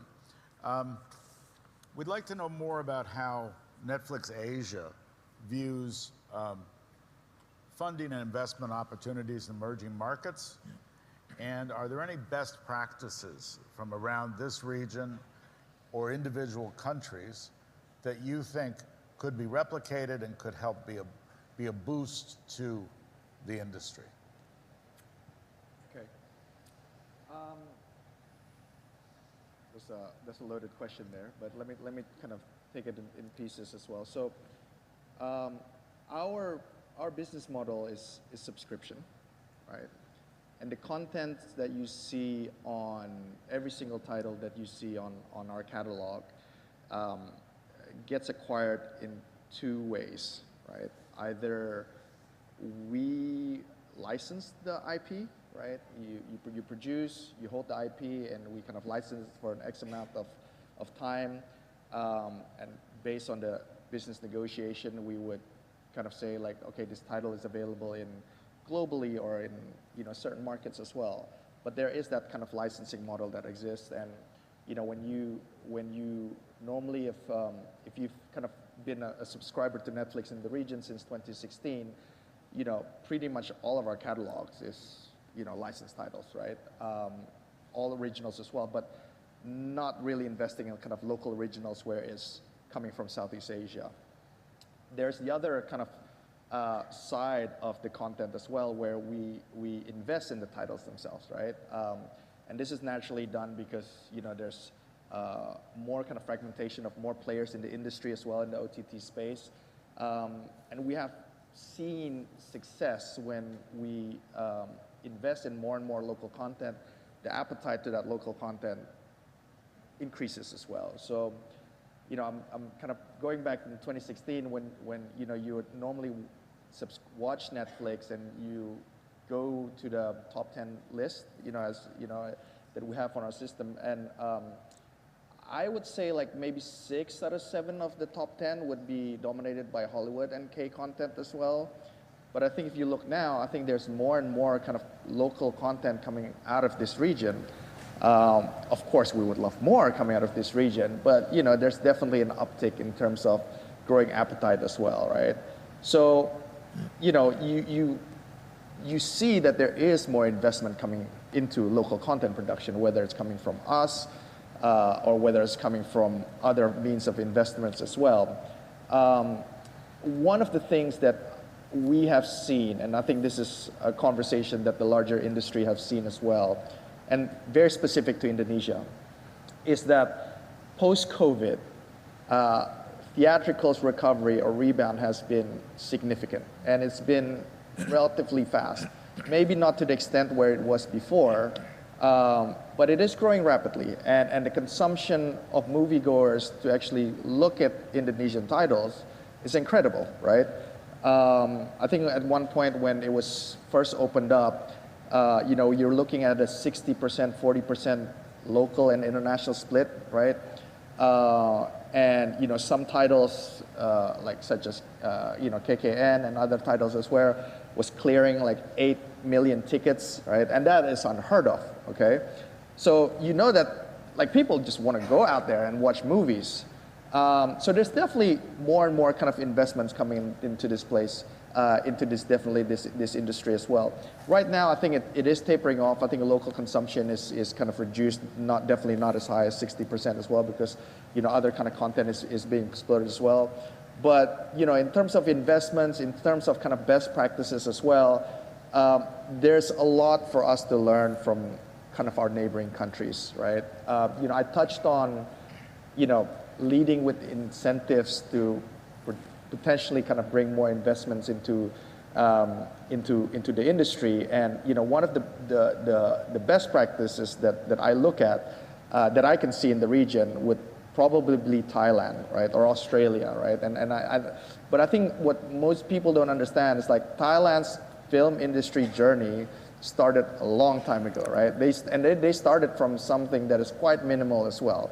Like I think right now, if you're like looking at the new regulation that has just been passed by the Thai government, I think net you're looking around a 30% cash rebate, right? Of course, there's different tierings. So like if you're producing locally, you're producing with local talents, you're promoting the culture and tourism as well. It's almost like an add-on modular kind of incentive model as well. But there is the base minimum of I believe, 10% as well. And I think the reality is that when almost every single country in the region is going and promoting cash-based incentives, I think there needs to be like a compelling offering from the Indonesian government to really seriously look into this sector as well. It's like, well, what can we actually do to spur the growth of the industry? And this is not about just kind of bringing inbound production. What we really care about is like, how do we collectively grow the local industry as well? Because, once you grow the local industry, I can assure you the inbound productions and the inbound investments will eventually come, because there's strong talents there, there's the right infrastructure there, and, by default, all of these kind of overlapping regulations that we currently see in Indonesia, one by one, it will be solved, and I can assure you. Well, one of the things I think you're absolutely right, but the other thing is, how do you actually quantify the value of, say, the Lord of the Rings for New Zealand? How do you quantify even the value of Eat, Pray, Love for Bali? This is a hard thing to quantify, or the value of that. What was that? Was it Leonardo DiCaprio movie in Koh Phi Phi in Thailand, which the beach? Yeah. Which created an industry based around that island. Yeah, I mean, and this is one of the things that is very difficult about our creative economy sector, right? And it's difficult because it's difficult, but it's doable. Let me be clear on that, right? When we talk about trying to advocate for something, governments want to look at data points, right?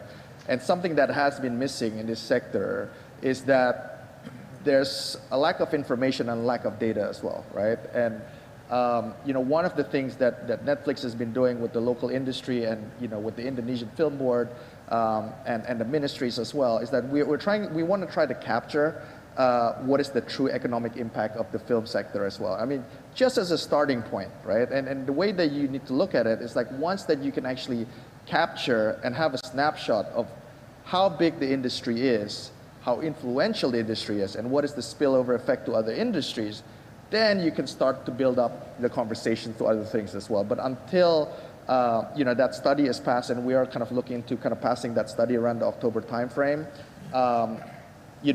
it would be definitely a good stepping stone for other kind of conversations as well. Yeah, I certainly agree. I'm going to turn to Chaitanya now from Prime Video, another amazing platform. Tell us a little bit, you're in charge of local content acquisition. Tell us, what is Prime's approach to local content acquisition, and what are your company's goals around this? Thank you for the question.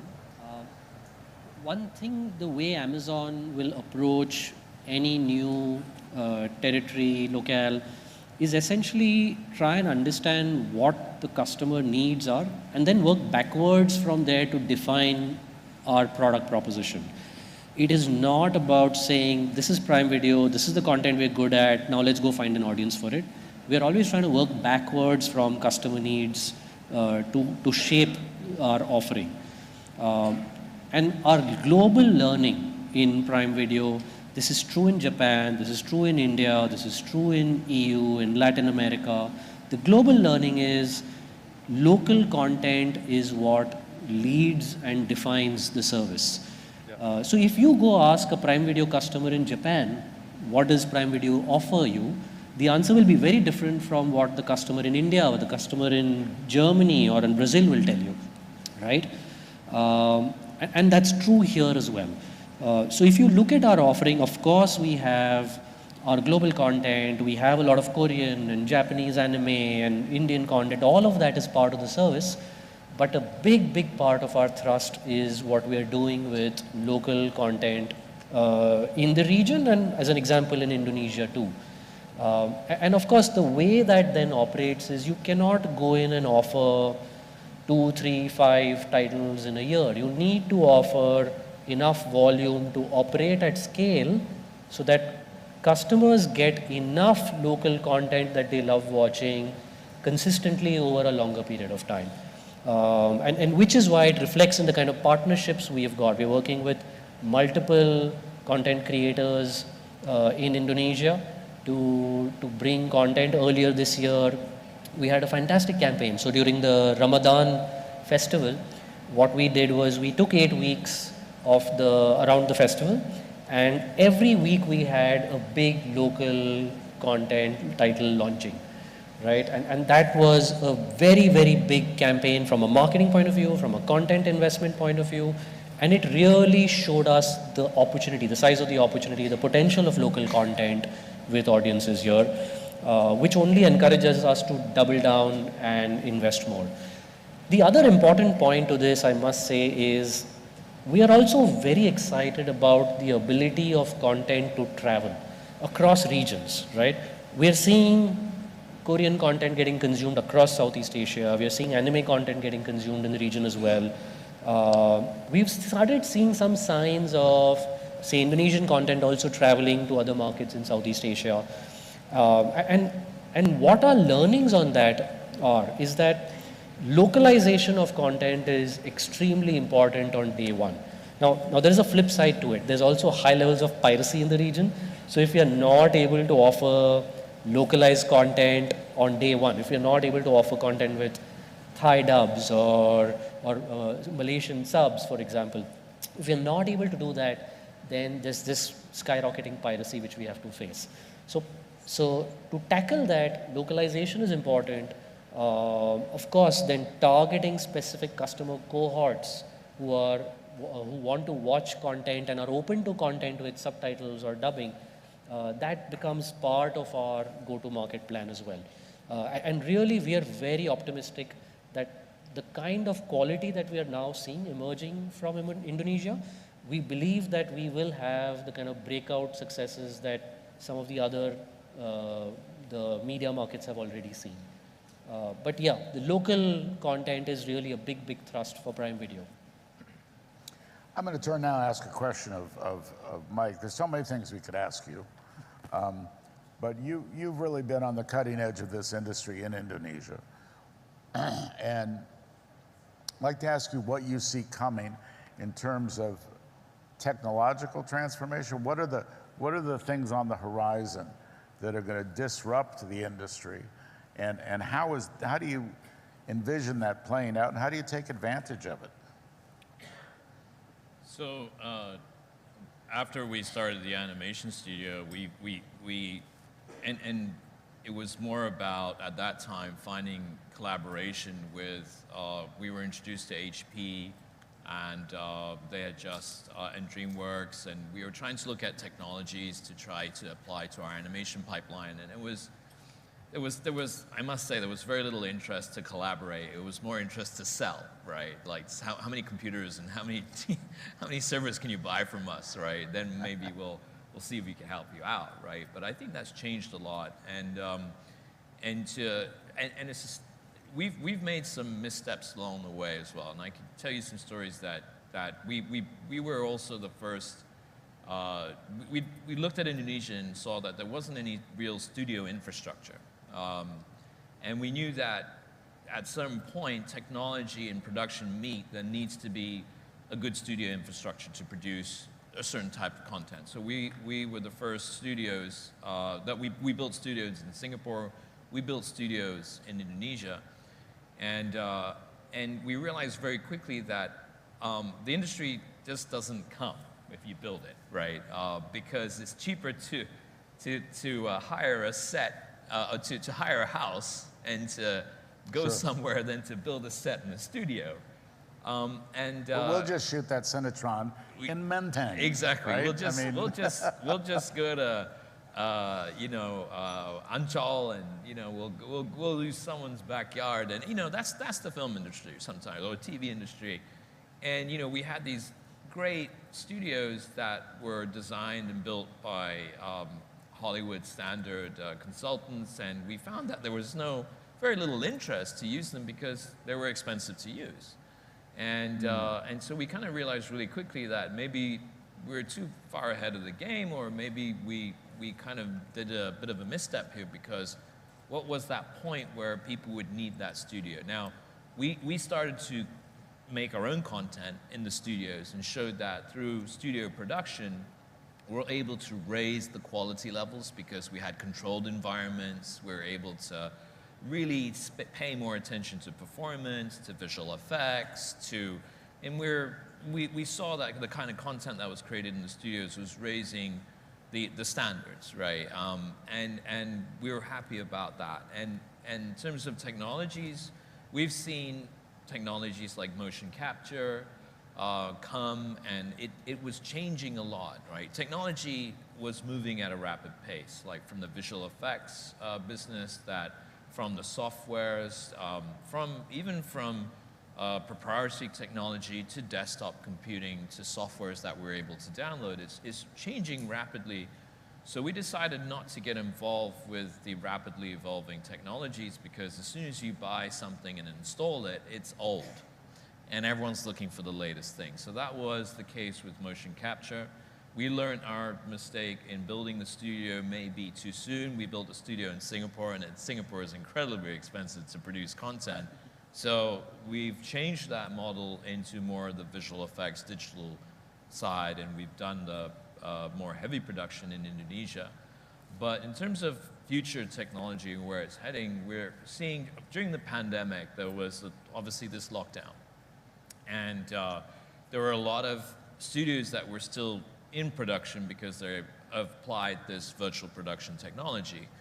And many of you have seen Mandalorian, and that was used primarily using virtual production technology. It is a sci-fi, and it did allow for the makers of the content to stay in one place and use plates shot from different production companies to be sent, and they were able to create it in CGI and 3D, and they were able to produce a very good-looking show. But it was expensive, and it was groundbreaking technology. And I believe now there are more virtual production technology studios that are now being applied in Australia, the largest now in Melbourne, and in Korea. And so we're heading that way in terms of virtual production technology. We're already using LED systems within the studio to allow for simulated environments, and instead of green screen, we're using technologies that allow the actor to interact directly with the object, right, with what they're seeing. Of course, we're still using green screen, and it is really moving quite quickly. And we're looking at applying it fully more in Indonesia in terms of the virtual production. But AI is the next big thing, right? So I mean, I think we'll talk about that a little bit later. But AI has been another game changer for us, because AI has been able to demonstrate a certain capability. And I think, as you could see in the US and in our industry, there's been a lot of worry about AI taking over the jobs of writers and on content creators, and how that. But there's also the benefit of AI as well. There is a benefit to that, and we're exploring how that's able to streamline our production capabilities. But we're moving towards a digitized industry, all right? But it doesn't mean that we lose the craft, right? I think a lot of people forget that. I think the word of apprenticeship, so it's lost now, right? It's in this industry, it's a 100-year-old industry. The creative industry is based on apprentices, where they learn for many, many years to do a certain craft. And that's kind of changing more when technology comes in and is applying that new technology into this process. So in terms of a roadmap moving forward, we're going to see, in terms of distribution of content, it's going to change a lot, with 5G, with 6G coming on board, with, the connectivities into more rural areas. People are just going to want more. But just in terms of capability, Indonesia has now developed a very capable digital grasp on new softwares and technologies, like using the Epic Unreal Engine, for example. We're using Unreal in a lot of our projects right now. We're training. And what is needed now, when you want to grow the industry using technology, you need to upskill. You need to upskill the workforce. And this is where vocational education comes in. And it's being able to collaborate with technology developers. And that's why today we're not looking at just buying technology. We're looking to collaborate with the technology developers, like the LED screen makers. We want to collaborate with them to how we're able to use their technology, but give feedback and how the technology can improve. And using Unreal and using all these different softwares and hardware to collaborate and further the industry, but as well as upskilling and training. We spend a lot of time training the next generation of young people, like with our collaboration with Campus Merdeka, collaboration with Apple Academy, IBM, AWS. We're training this young generation to be ready for the future of technology and how to apply their skills to the quick evolution that's happening right now. And so that's the roadmap that we see in the future, is training and collaborating, training, upskilling, and collaborating with the technology providers, and keep on applying that to the creative process. Well, one of the things that I was thinking about, you mentioned Korea. I think Ruben mentioned Korea. I was living in Korea just as the Korean wave was taking off, and this was in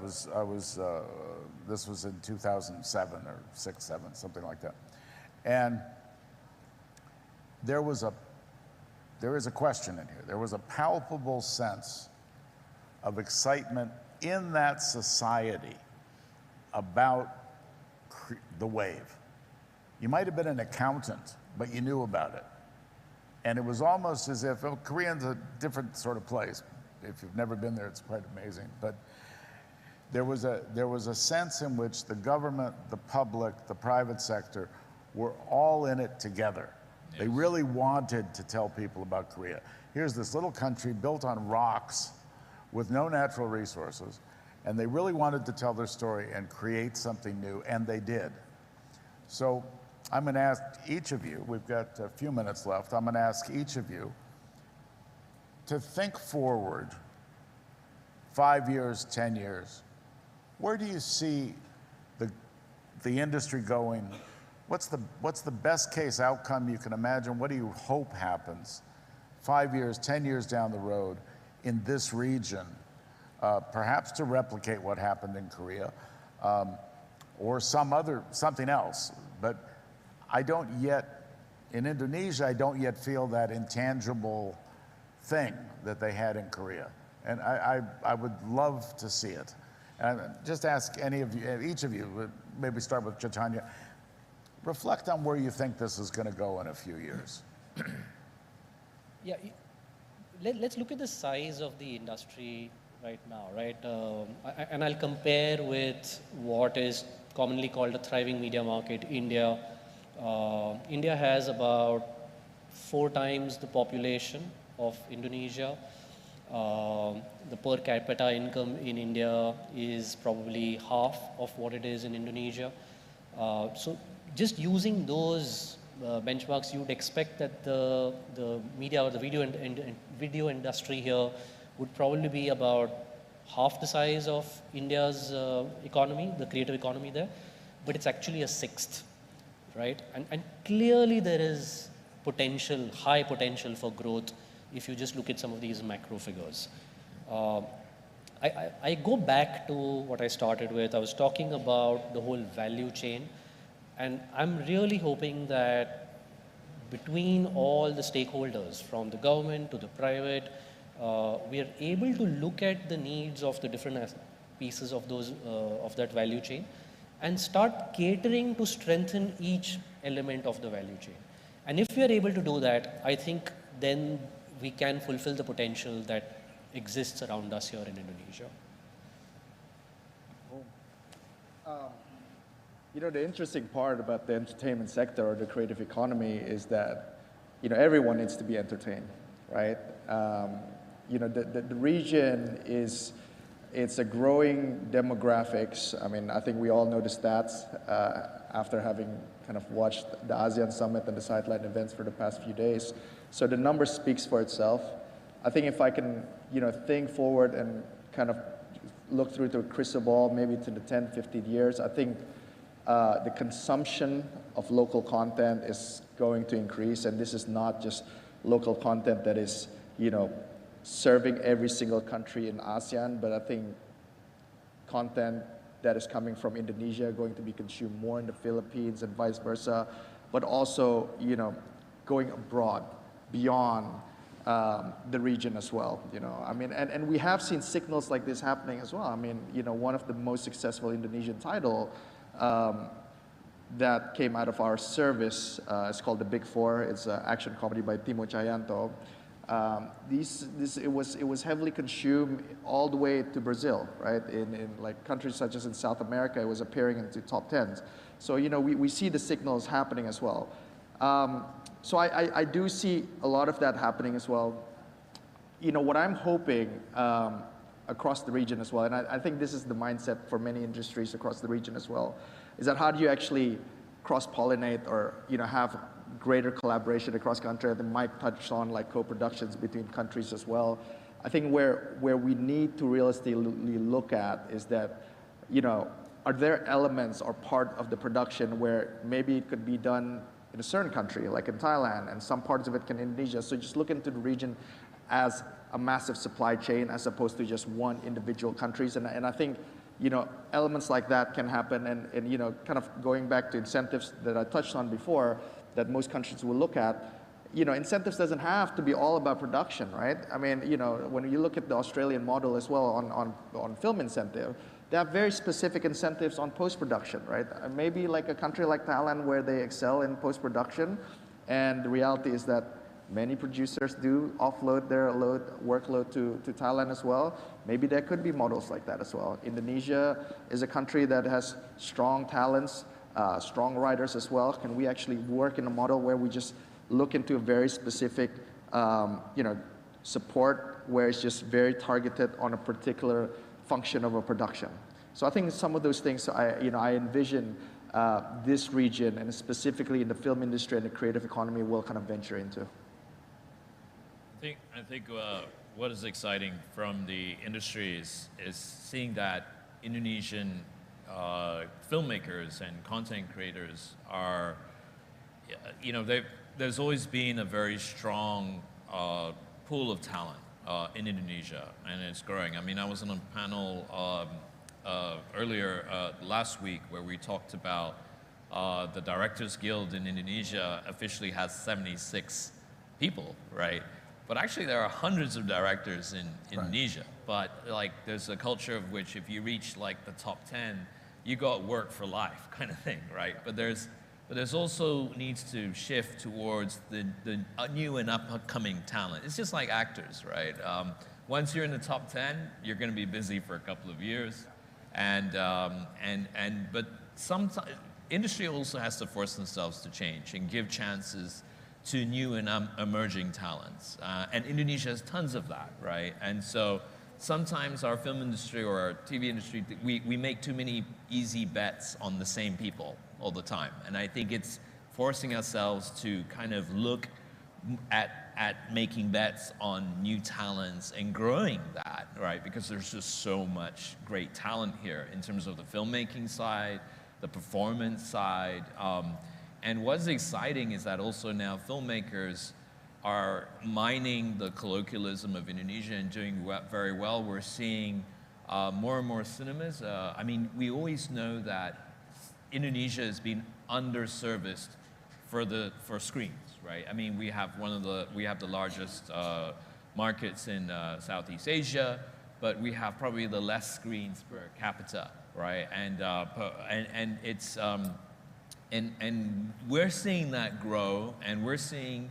I mean, Ruben mentioned that after the pandemic, we've seen unprecedented levels of cinema goers, right? I mean, like going beyond, 7, 8 million, I mean, I think the record before pandemic was 4 million, right? So we're seeing double that. So, the prediction that no one's going to go back to the theater, right? No, I mean, people love going to the movies, sure. Right? People love going to the movies. Now, we just need more screens, and when those screens begin to go online, more and more people are going to the movies. So what the hope is, and what we do see, the positive side is that with more investment, with more infrastructure, with more screens, we're going to see this very robust and strong domestic market going to grow. But at the same time, we're going to see this evolvement from just a colloquial market to producers or creators who are going to look at distributing their content beyond shores. And we're going to see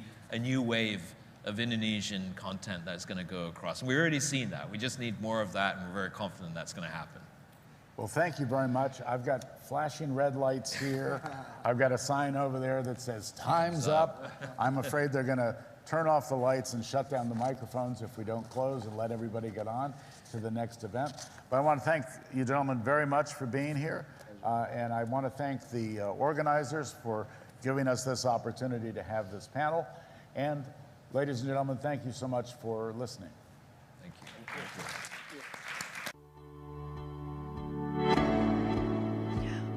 Ladies and gentlemen, once again, we'd like to thank our moderator and all of our esteemed speakers today. Thank you very much for the very insightful sessions. You may now return to your seats.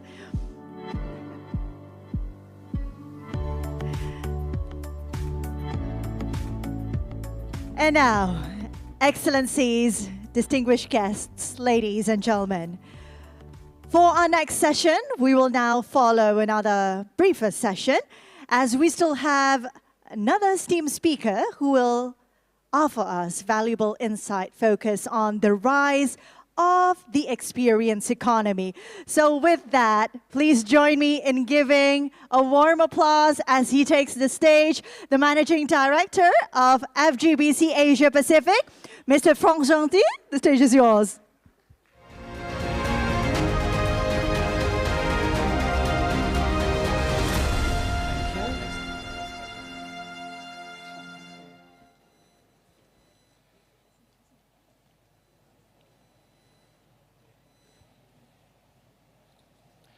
Thank you. Good afternoon, everyone. I know we're reaching the end of our long sessions over the last few days, and I hope everyone's still having a wonderful time and learning as much as possible. Certainly, I know that I am. So thank you for joining us for this last session. So the experience economy. It's a radical idea of thinking about the experience economy in the reality that with the experience economy, time is the currency of value. And this is quite different. It's more important than volume or range or any metric. The value is the impact.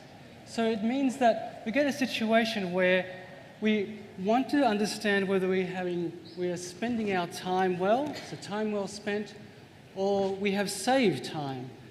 And that ends up with emotional reactions in the form of, I'm so happy we did this, or we sure got a lot done.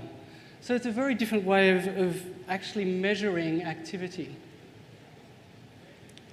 And where it becomes most powerful, as we will understand in our next speakers, is that when we create a situation of collaborating creativity with technology, we can satisfy both of those needs. And that's a unique situation. So we get an enhancing time and an elevating of time. So deeper interactions as opposed to just normal interactions and smart ways of doing things. And I think about it in terms of really practical things, the fact that we have live streaming. So rather than waiting for something to be finished, we can actually interact from the very beginning. This is a direct correlation of creativity with technology. We have immersive storytelling, where we're actually part of the story. Things which may seem to be relatively fickle, like gamification, in fact, really gives huge entry into things like education and banking. Genuine content personalization, so things which are personal. And we also have probably the most impactful component of the experience economy is monetization. So we're able to seriously, the creative people and the people in developing both the technology are able to make money out of the exercise, where in fact, previously they've actually been sort of sidelined.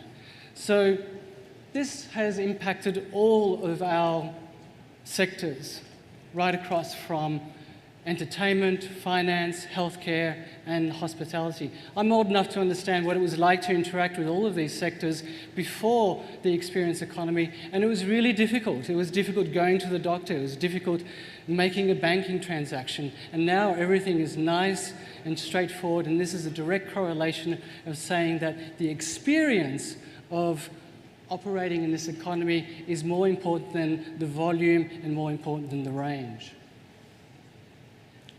But by far the biggest, I suppose, result and the biggest component that we get from the experience economy is we're able to move away from the pursuit of perpetual growth, almost at times the pursuit of perpetual growth at any cost. In this situation, we're able to move away from that and start really committing to perpetual improvement. Rather than doing more, we're actually thinking about doing better. And I think this is the huge experience economy gift that's been put upon all our sectors. And if you think about it in terms of a real metric, an old metric that we're used to, the experience economies are currently valued at 1.6, or this is prior COVID, $1.6 trillion. So it's a real exchange in terms of genuine economy. So the creative sector have become agents of solutions. We're genuinely producing things which are solving the issues at hand. So of course, with that situation, is that with greater power comes greater responsibility, and our esteemed speakers that are going to come up stage now are going to talk about how they're committed to the perpetual improvement and advancement, but also how regulation is going to play into their obligations. Thank you very much, and please enjoy the next set of speakers. Thank you.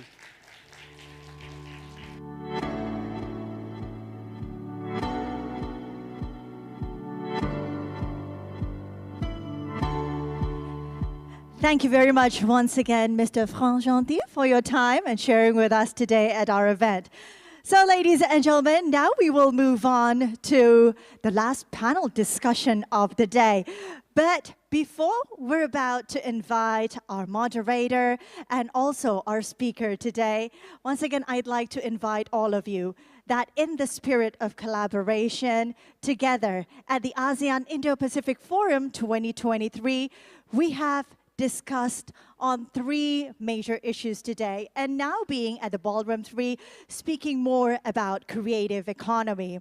And so with that, ladies and gentlemen, moving on for our next panel discussion of the day, we'd like to invite to come and join us on stage.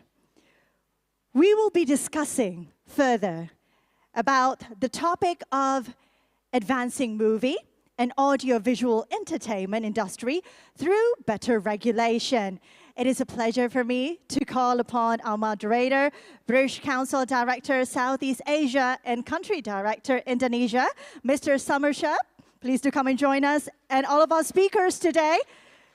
Joining us, Mr. Darren Ong, Head of Digital Services and Global Selling, International Public Policy of Amazon, Mr. Danny Wirianto, CBO of GDP Venture, and we're also delighted to have Ms. Amor Maclang, convener of Digital Pilipinas. To our moderator, we give the stage to you.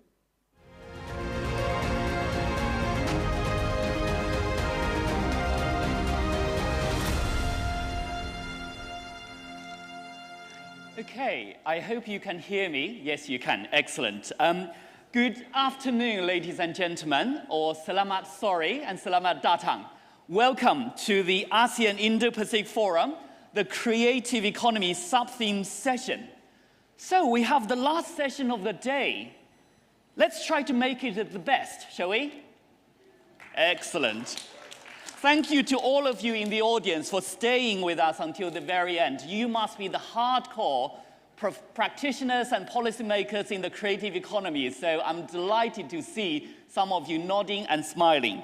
My name is Summer Shah. I am the British Council's Director for Southeast Asia and Country Director for Indonesia. I want to start by thanking the Indonesian government, especially Kemlu, for organizing such a stimulating and productive forum, and particularly for inviting me to moderate this session. You may wonder what's the connection between the British Council, my organization, and the creative economy. Well, let me tell you, as the UK's international cultural relations organization, arts and culture has been a key pillar of our work since we opened our first office here in Bandung in 1948. That's right, we're celebrating the British Council's 75th anniversary this year in Indonesia, which also demonstrates our long-term commitment to building long-lasting connections through cultural exchange, which includes the development of creative economy by sharing the UK's experience and expertise and champion the international creative economy. So coming to our topic today, advancing movie, audio, visual entertainment industry and digital product through better regulation. Let me remind you, ladies and gentlemen, that the global movie and entertainment industry was valued at almost $91 billion in 2021, and is expected to expand at a compound annual growth rate of 7.2% from 2022 to 2030. Moreover, the rising popularity of virtual and augmented reality provides audiences with new experiences and new marketing and distribution platforms, such as IPTV, digital newspapers, DTH, and digital cable, as well as online music and movie sales, which are expected to accelerate the industry growth. Major players have adopted strategies like regional expansions and distribution partnerships to venture into untapped markets. A number of these players, including Disney Plus and Amazon, who we have on the panel today, have been focusing on the production of regional content to establish a strong connection with the audience in these markets. While some other countries and regions may face global market stagnation caused by the maturing of major markets like the US and Europe, Southeast Asia region is now considered a potential region for growth, fueled by increased use of digital communication and increased demand for film, music, and digital content. So therefore, it is very fitting for us to have this discussion today to explore the regulatory environment and incentives that are needed and how collaboration between countries in the Indo-Pacific and ASEAN could enhance the production of movie and digital products and services. So joining me on the panel are the distinguished speakers from across ASEAN. To the very far left, we have Amor Maclen, convener of Digital Pilipinas. As a known move maker across ASEAN, Amor has led cross-functional and cross-border collaborations amongst regional and national line agencies, industry leaders, academics, policymakers, and various stakeholders. Specializing in high-impact, high-risk, high-value, and highly regulated industries, Amor is a leading advocate of nascent technology adoption, renewable energy, public health, tourism, urban planning, and financial services. Welcome, Amor. Thank you. Thank you. In the middle, we have Danny Ririanto, the Chief Business Development Officer of GDP Venture and a serial entrepreneur and investor focusing in the new economy. He founded several companies such as Semut Api Colony, Meraputi Incorporated, Kecil.com, to name a few. He's an angel investor in Kaskus, Carousel, Tinkerlust, and a board member of 88 Rising and Vintage Electric. Welcome, Danny. Thank you. And to my left, we have Darren On, Head of Digital Services and Global Selling, International Public Policy from Amazon. Darren started his career in the government of Singapore, including working at the Ministry of Education, the Ministry of Trade and Industry. He then moved into the private sector and worked for two of the world's largest companies in the digital content industry, Netflix and Amazon. Welcome, Darren. So without further ado, I'm going to turn to my panel. I want us to start by examining the landscape across ASEAN, especially after the COVID-19 pandemic, which has reshaped the way we consume content. So my first question is to every panel member. What trends do you anticipate will have a lasting impact on the movie, digital product, audiovisual, and entertainment industry in the Indo-Pacific and ASEAN market? Can I start with you, Amor? Are you sure? Good evening, everyone. And first and foremost, I'd like to raise the fact that ASEAN truly is the hub for content creation and what I call the GNG, the gigster and the gaming community. Earlier today, together with Papandu, we gave a talk on why does ASEAN matter? And ASEAN matters because 50 million of the documented content creators in the world, yes, there is such a thing, is in ASEAN, all over the world, 2 million of which is in the Philippines. We love our content. No one creates and consumes content, especially content in the metaverse, like Filipinos. That's the first. However, despite their palpable contribution in this new digital economy, the rights of content creators continue to be undermined and unrecognized, especially post-COVID. We've seen instances wherein, despite the fact that they have the earning capacity, they do not have the recognition of the formal banking institutions. They do not have the same rights that regular employees have. They can't have access to loans. And this is something that we are trying to bridge. How do we bridge the hard finance and also the soft creative side? And in Digital Pilipinas, what we're trying to do is actually to ensure that their rights are protected and making sure that they can continue to create. That's one. The second trend that we hope to be able to do is use nascent technologies like blockchain and also smart contracts to promote, protect, and preserve content.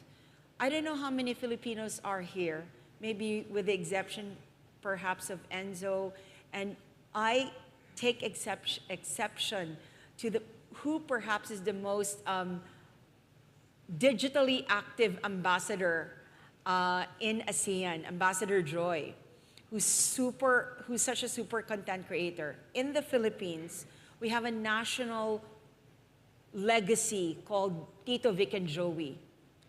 For 40 years, they have been a national treasure on TV, creating content. And very recently, there has been a national brouhaha that revealed that apparently all of their content is not theirs. So there's this huge legal battle that actually shone the light on the fact that no matter how big you are, your content is not covered. And this is where the son of one of the progenitors of this triumvirate actually took it upon himself to champion the rights of content creators using nascent tech, but more on that later. So those two things, protection of their rights and using frontier tech to protect, preserve, and promote. Thank you. Thank you very much, Amor, for that, well, I guess, healthy challenges you raised, for us to explore more later. Can I come to Danny now? Are there any opportunities you see in addition to the challenges? Yeah, I think from point of view of an investor, we see I think the last panelist just mentioned about the rise of localized content. I think local content now has become so resonant and relevant to the market because it's empowering like the local culture and also like empowering like Asian, you know. I mean, like, I think like what we do, like what we did, we invest on like a company called 88 Rising, which is bringing like Asian culture to the world. And what happened is actually like a lot of people are resonant to it. That not including only like the Asian, but it's also like, you know, all other type of people that are like in this planet that are like really into it because they hear something new, they hear something fresh. It's not cookie cutter anymore, you know, and it's something like new. And the way we see it, like, I think in the futures, like more and more, like I hope like more company or more talent like 88 will rise, will appear. And that will create like very good, like, I think like diversity and also like inclusivity in terms of our culture. Thank you, Danny. I really like the sound of bringing the Asian culture to the rest of the world. Yeah. And I think as, you know, many have mentioned that actually, you know, the center of the world or the focus of the world is moving east and south. So I think, you know, the culture is a good starting point. Without understanding each other's culture, how can we do business together? So I think certainly we want to think more on this topic, you know, how regulations can help with that. So I'll come back to you on that. But Darren, would you like to add to what has already been said? Sure. Selamat sore. Salam sejahtera, Bapak dan Ibu sekalian. Good afternoon. It's great to be here on this stage, and I want to piggyback on something which Danny had mentioned. So I think if we take a step back, you'd see that there's always been talk about how the world is shrinking. But over the last few years, despite COVID, us being trapped in our homes, I feel that the world has actually shrunk a little bit more in the sense that we are also much more connected to one another digitally. When you think of it in terms of digital entertainment, then you have content that's at your fingertips, and that content comes from all over the world, which is amazing. I think there's a great opportunity then for content creators from around the world to share their content with the world. It's a great opportunity here in ASEAN, and like what Danny mentioned about where new companies could be formed, what the new opportunities are, the amazing society of content creators that we see in Philippines and elsewhere. I think there's just so much more room for you to grow. But at the same time, that also means there's a lot of competition. So I think overall the pie will grow for everyone, but who gets a bigger share, how fast you're growing your share of the pie, and whether we're all taking bites from each other's slice and so on, right? We're all enjoying this and having the growth together, like that's still very much up for debate, for competition. But I still feel it's a very rosy, positive outlook. And once you build that connection, it sticks, and you would thirst for even more of that digital content that is being created everywhere. Yeah.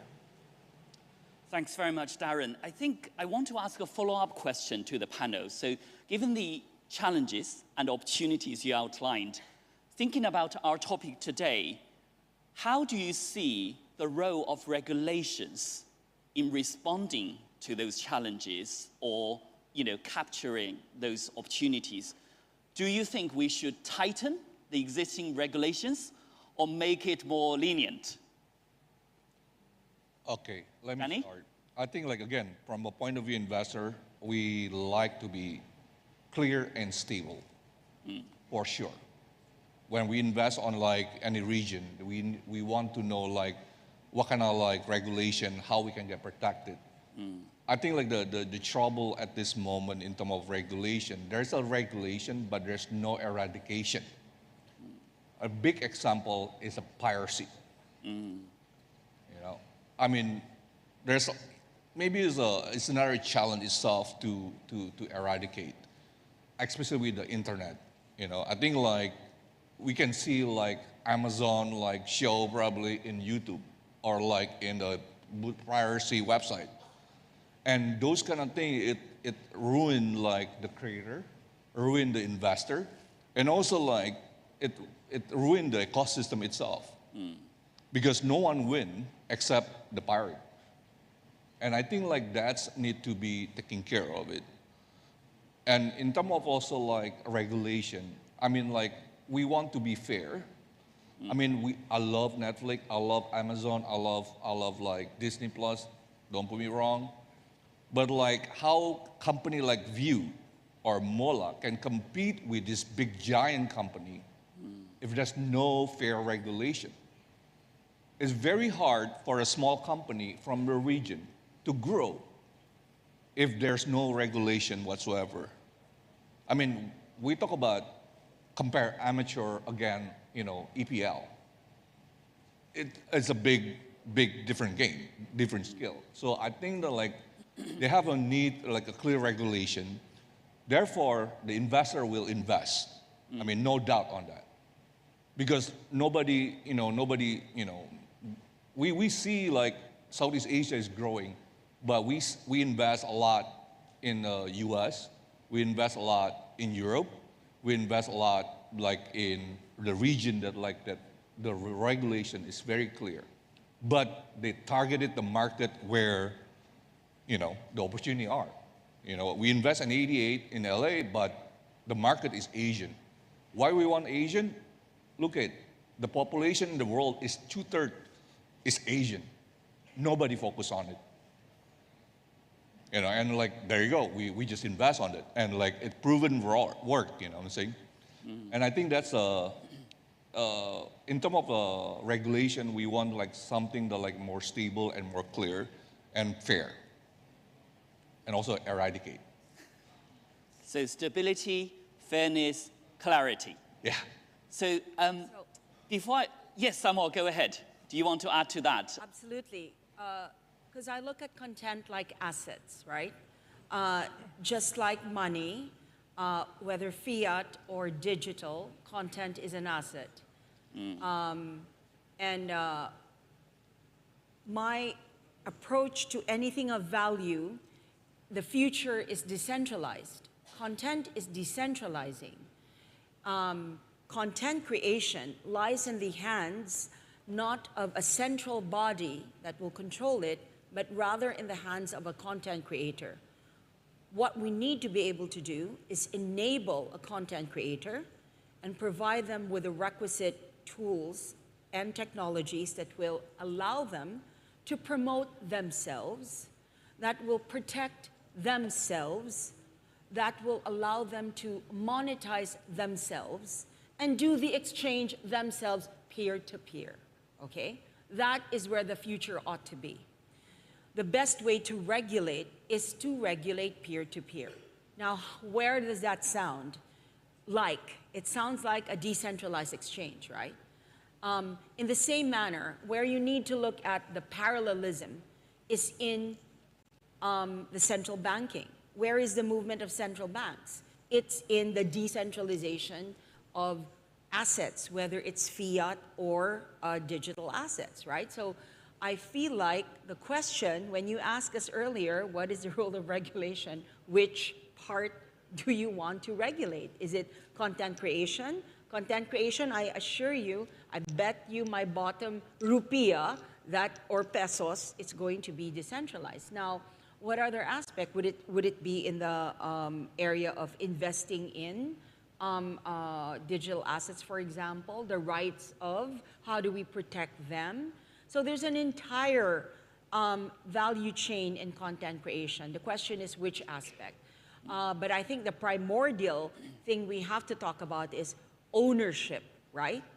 Ownership, which equates to monetization, and I think the future, just like with anything of value, should be decentralized. So decentralized peer-to-peer regulation, stability. That's kind of like an oxymoron, right? But I think it's going to be peer-to-peer, right? Much like BitTorrent. But then that's for another conference altogether. So, Darren, working for a giant player in the Centralized. industry. So how would you welcome those changes proposed by the other two panelists? And also, to add to your original question, whether... I didn't propose it. It's the trend. That's where it's going. Whether it's better to have more or less regulations and so on. I don't really think about it in that way, but I think I'll consider whether they are good, effective, impactful regulations versus the bad ones with all the undesirable consequences. Because if there is a policy issue, there is a policy objective, you have an effective policy, then it's great. You can have 10 of those to address 10 problems, and it'll be good for everyone. It could give you the clarity, the stability that the investors want. It could give you the protections, the opportunities that the creators want. So I think there is one fantastic example already in ASEAN, in Indonesia. Tax is often an issue which is in the headlines, and big companies naturally often then get attached to those headlines too. But if you see the experience of Southeast Asia in introducing a tax on digital services, the rollout has been smooth, it has been progressive, and it has already been done in most Southeast Asian countries. Several years now, in fact, for some of our countries. I think that has given clarity to the companies. It's given the governments an answer to the question, how do I properly, accurately, and pragmatically tax companies? So I think there is a way forward for us to find more good regulations. And if we can find them, fantastic. If there are proposals for bad, if there are proposals for regulations that are starting to look bad, then I hope we can correct course and look for better examples elsewhere. Yeah. Excellent, thank you. So, I mean, certainly representing the UK organization and the UK, we do feel that the introduction of tax reliefs and offering talents the opportunity to thrive in the UK has certainly helped us to grow the industry. So there's a lot of experience we can share. I want to move us on to talk about diversity and inclusion in this part of the world. And I think some of you already alluded to that. There's so much nuances, and then this region is known for its diversity in terms of culture, ethnicity, history, religion, and etc. Maybe I'll start with you, Darren. Living in a multicultural environment like Singapore, considering the diverse socio-cultural backgrounds and regulatory landscape of countries across the region, what is your strategy in shaping a curated content that's suitable for each consumer? Right. And I also recall that earlier this afternoon, Her Excellency from Cambodia talked about cultural assets being one of the 3 main assets that they have. I think we totally agree. There's fantastic, rich, really exciting culture, history in the region. That was one of the reasons why Amazon decided to launch our Prime Video service in a number of Southeast Asian countries over the last year. So now, if Indonesia, Philippines, Malaysia, Singapore, Thailand, they have a localized Prime Video service for them. And for each country, local content remains a key pillar. So my colleague Chaitanya was sharing about some examples earlier. I think even for Indonesia, there have been some fantastic local content on our service. Induk Gajah, A+, Sabtu Bersama Bapak, and many more to come. Chaitanya's team is super busy closing deals. So I find that when you have local content that speaks to local customers, it can not only help to grow that content, but also with a global service like ours and many other esteemed companies here, there's the opportunity for content to start to be shown, be loved by audiences elsewhere. So a customer in Brazil may actually have the same taste profile as I do. There could well be this person in Brazil or in many other places that also likes like the Lord of the Rings, Rings of Power, that is too scared to watch the really scary Indonesian horror movies, of which there are many fantastic ones, because we're not so different in terms of our taste profiles around the world. So when you have, fortunately, scale, that means you also have the opportunity for penetration, and you pass it on to the creators. Thank you, Darren.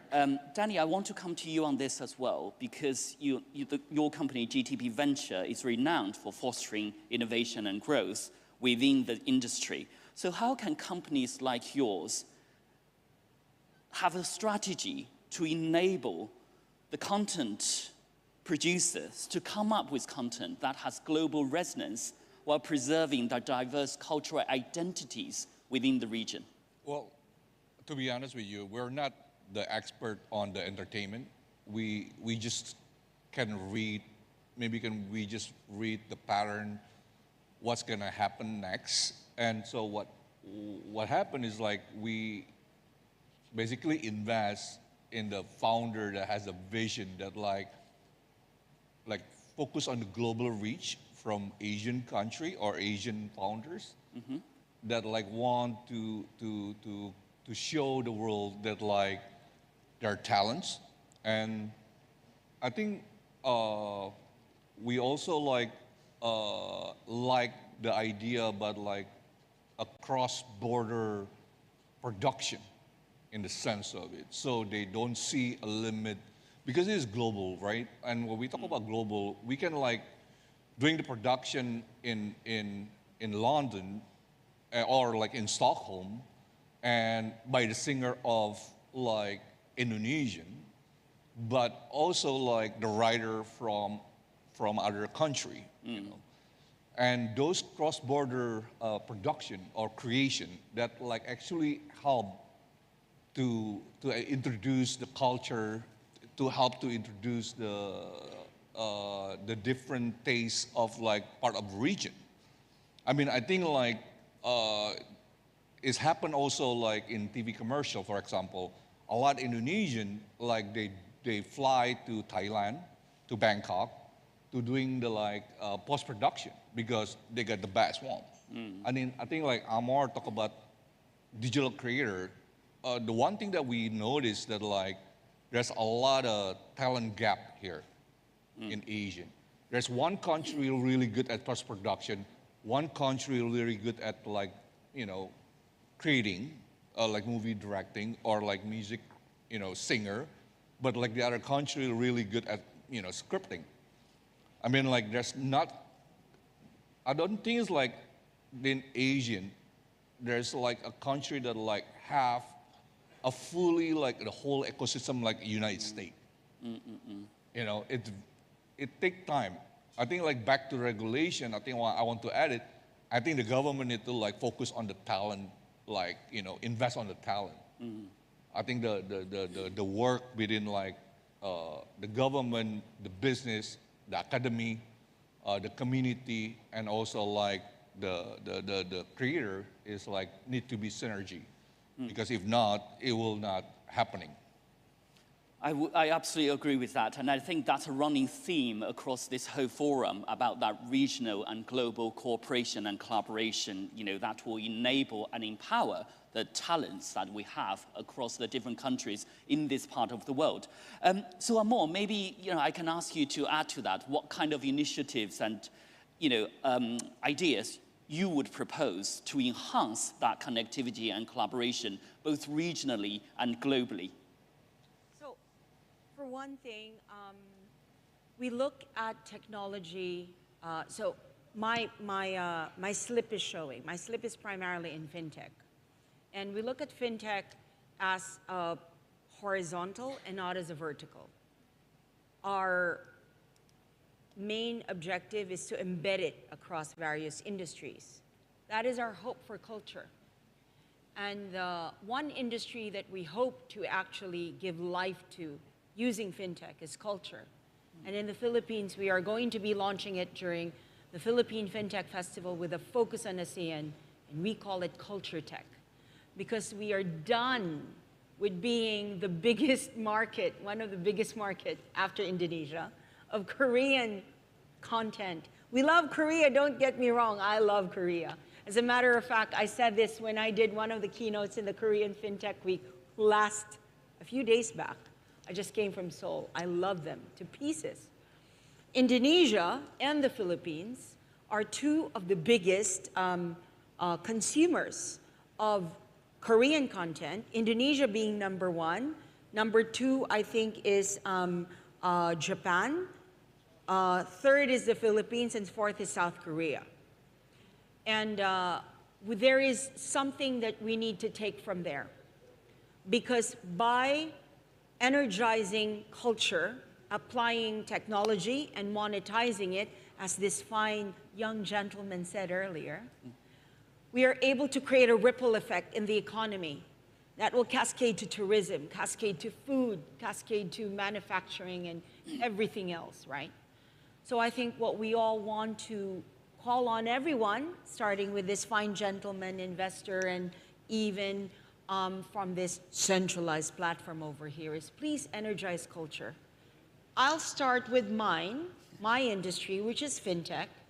And what we will do is we will energize the culture pillar in ASEAN by embedding services, embedding loans, embedding insurance and healthcare to the content creators. We will stop making them anonymous in the financial services sector. That's the first thing we're going to do. We're going to recognize them formally, even if what they have as their asset is digital assets. The second thing we're going to do is we're going to recognize them as a genuine industry, meaning we're going to work more closely with them in helping them create more revenue models by embedding them in e-commerce and other hard industries. So that's what we'll do, and we hope to see all of you when we celebrate everything ASEAN during the Digital Pilipinas Festival in November. Thank you. Thanks, Amor. So, gentlemen, I think you have your homework set out for you. But Amor did also mention about technology, which is, again, another hot topic, AI, ChatGPT, you name it. So I wonder, gentlemen, if we talk about technology, how do you see technology has or will reshape the creation, distribution, and consumption of content? And how do you think we can leverage technology to harness these opportunities? Decentralized. Decentralized. And what else? Danny? Well, I think technology is keep growing and keep evolving, and I've been investing in technology. But one thing the technology can be double-edged sword. I think AI, we need to rethink about the AI in terms of creative. It will kill a lot of content creators so quick. Yeah. So if the regulation is not in place, the 2 million people, it will be literally nothing. I think the hardest part, we love AI, we love the new technology, but we also scared on what it will cost in terms of the ecosystem in Indonesia or in ASEAN, because we're not there yet. We're not like United States, we're not like Japan, we're not like Korea, we're way, way behind. So we need to leap. So I think I'm thankful with all these big players coming to the region. I will hope that they will invest on local content. I will hope they will invest on talent academy. If you guys from London, if you guys from anywhere in the world, open academy here, train people, teach people. That's the only thing that we can catching up. If not, we just gonna be the biggest market in the world. Well, yeah, Darren. I think you have the huge leaps in technology. There are also all the small incremental steps that you take.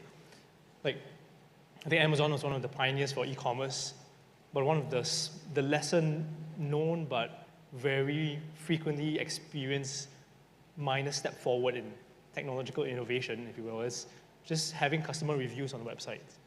It wasn't there before. You have the reviews now. Now you see it on every e-commerce system. When it comes to online entertainment, Netflix paved the way with online streaming. And I think all the players are also trying their best to make improvements so that it's just a much more seamless experience for the customer. On Prime Video, we have this X-ray feature. So when you pause something, there's an overlay. You see the names of all the actors. Sometimes you have trivia as well. And if you click through, you go to IMDb, and you may end up going down the IMDb hole instead. So when we launched some of our original shows from Southeast Asia, last week we launched Comedy Island Thailand and Comedy Island Indonesia, Comedy Island Philippines. The the details of all the local cast, the directors, producers, and so on is available on X-Ray. I think these are tiny technological innovations that just help discoverability of foreign content.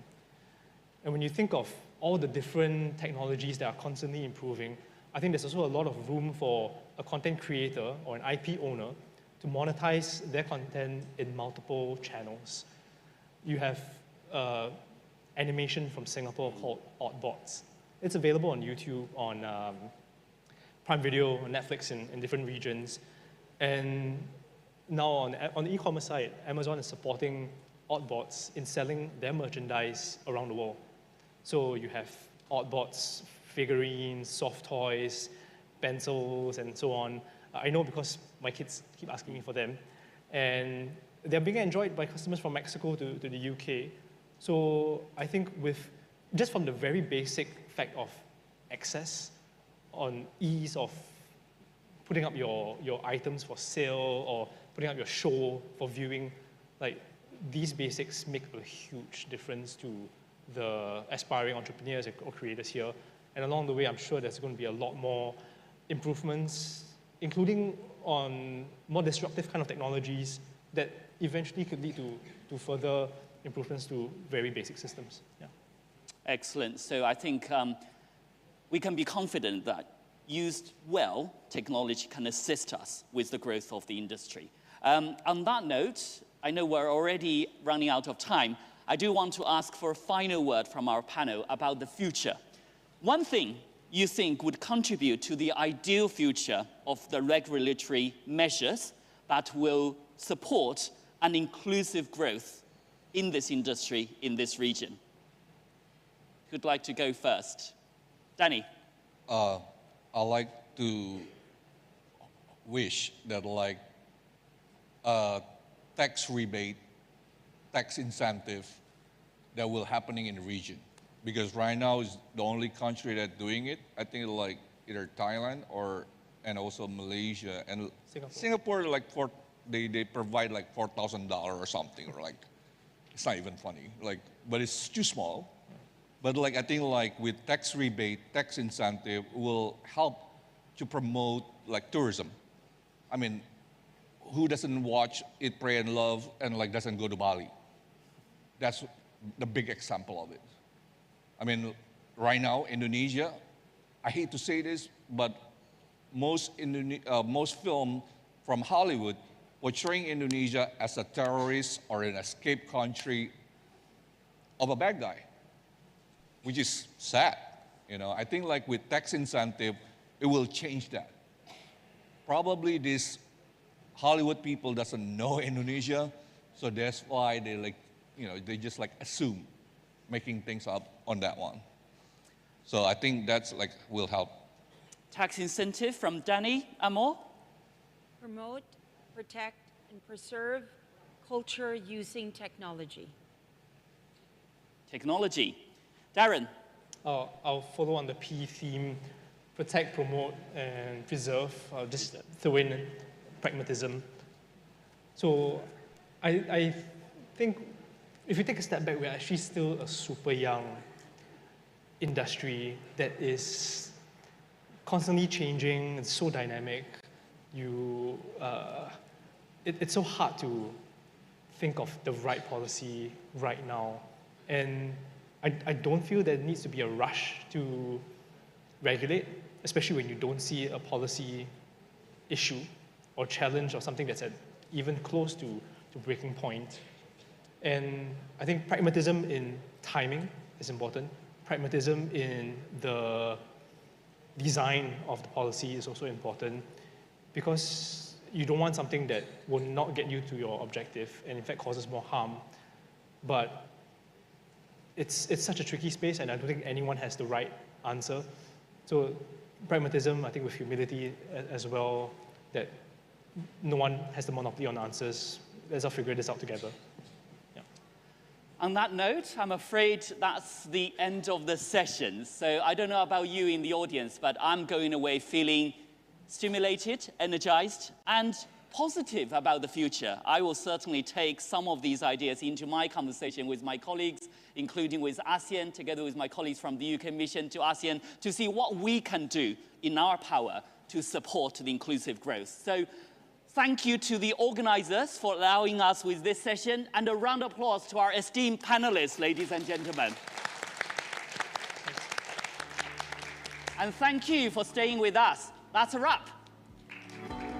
Let's have a photo together. You guys, come.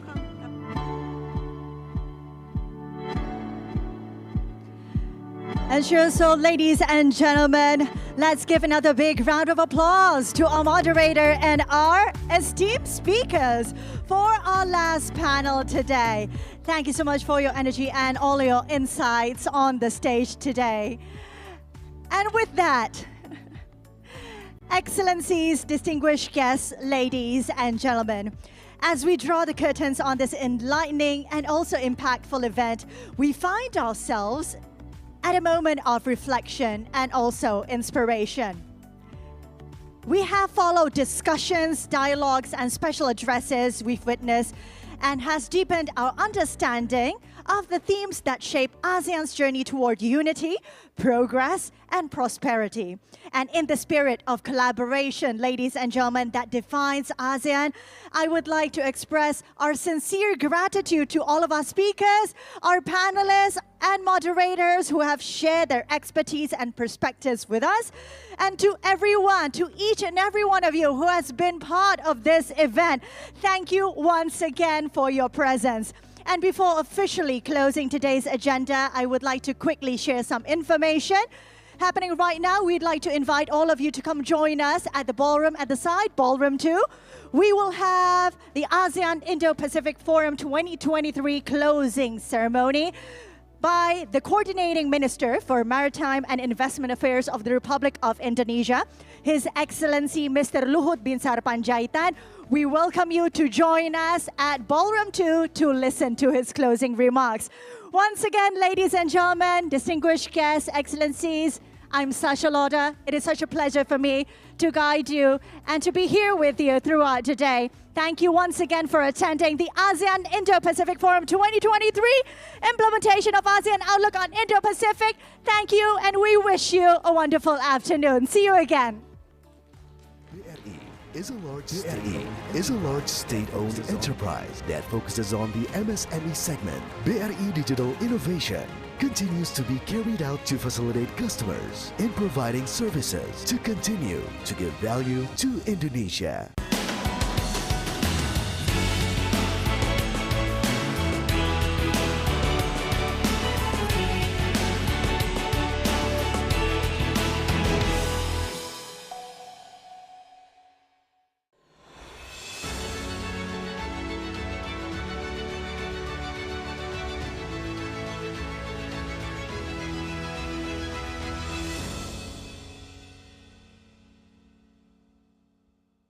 BNI harus semakin proaktif dan responsif.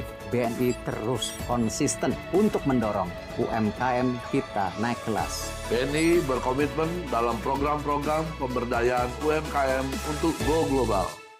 In Bank Mandiri, we are already one step forward, pioneering Indonesia's transition to low-carbon economy by pursuing net zero emissions on operational by 2030. Let's put our hands together to create a brighter future.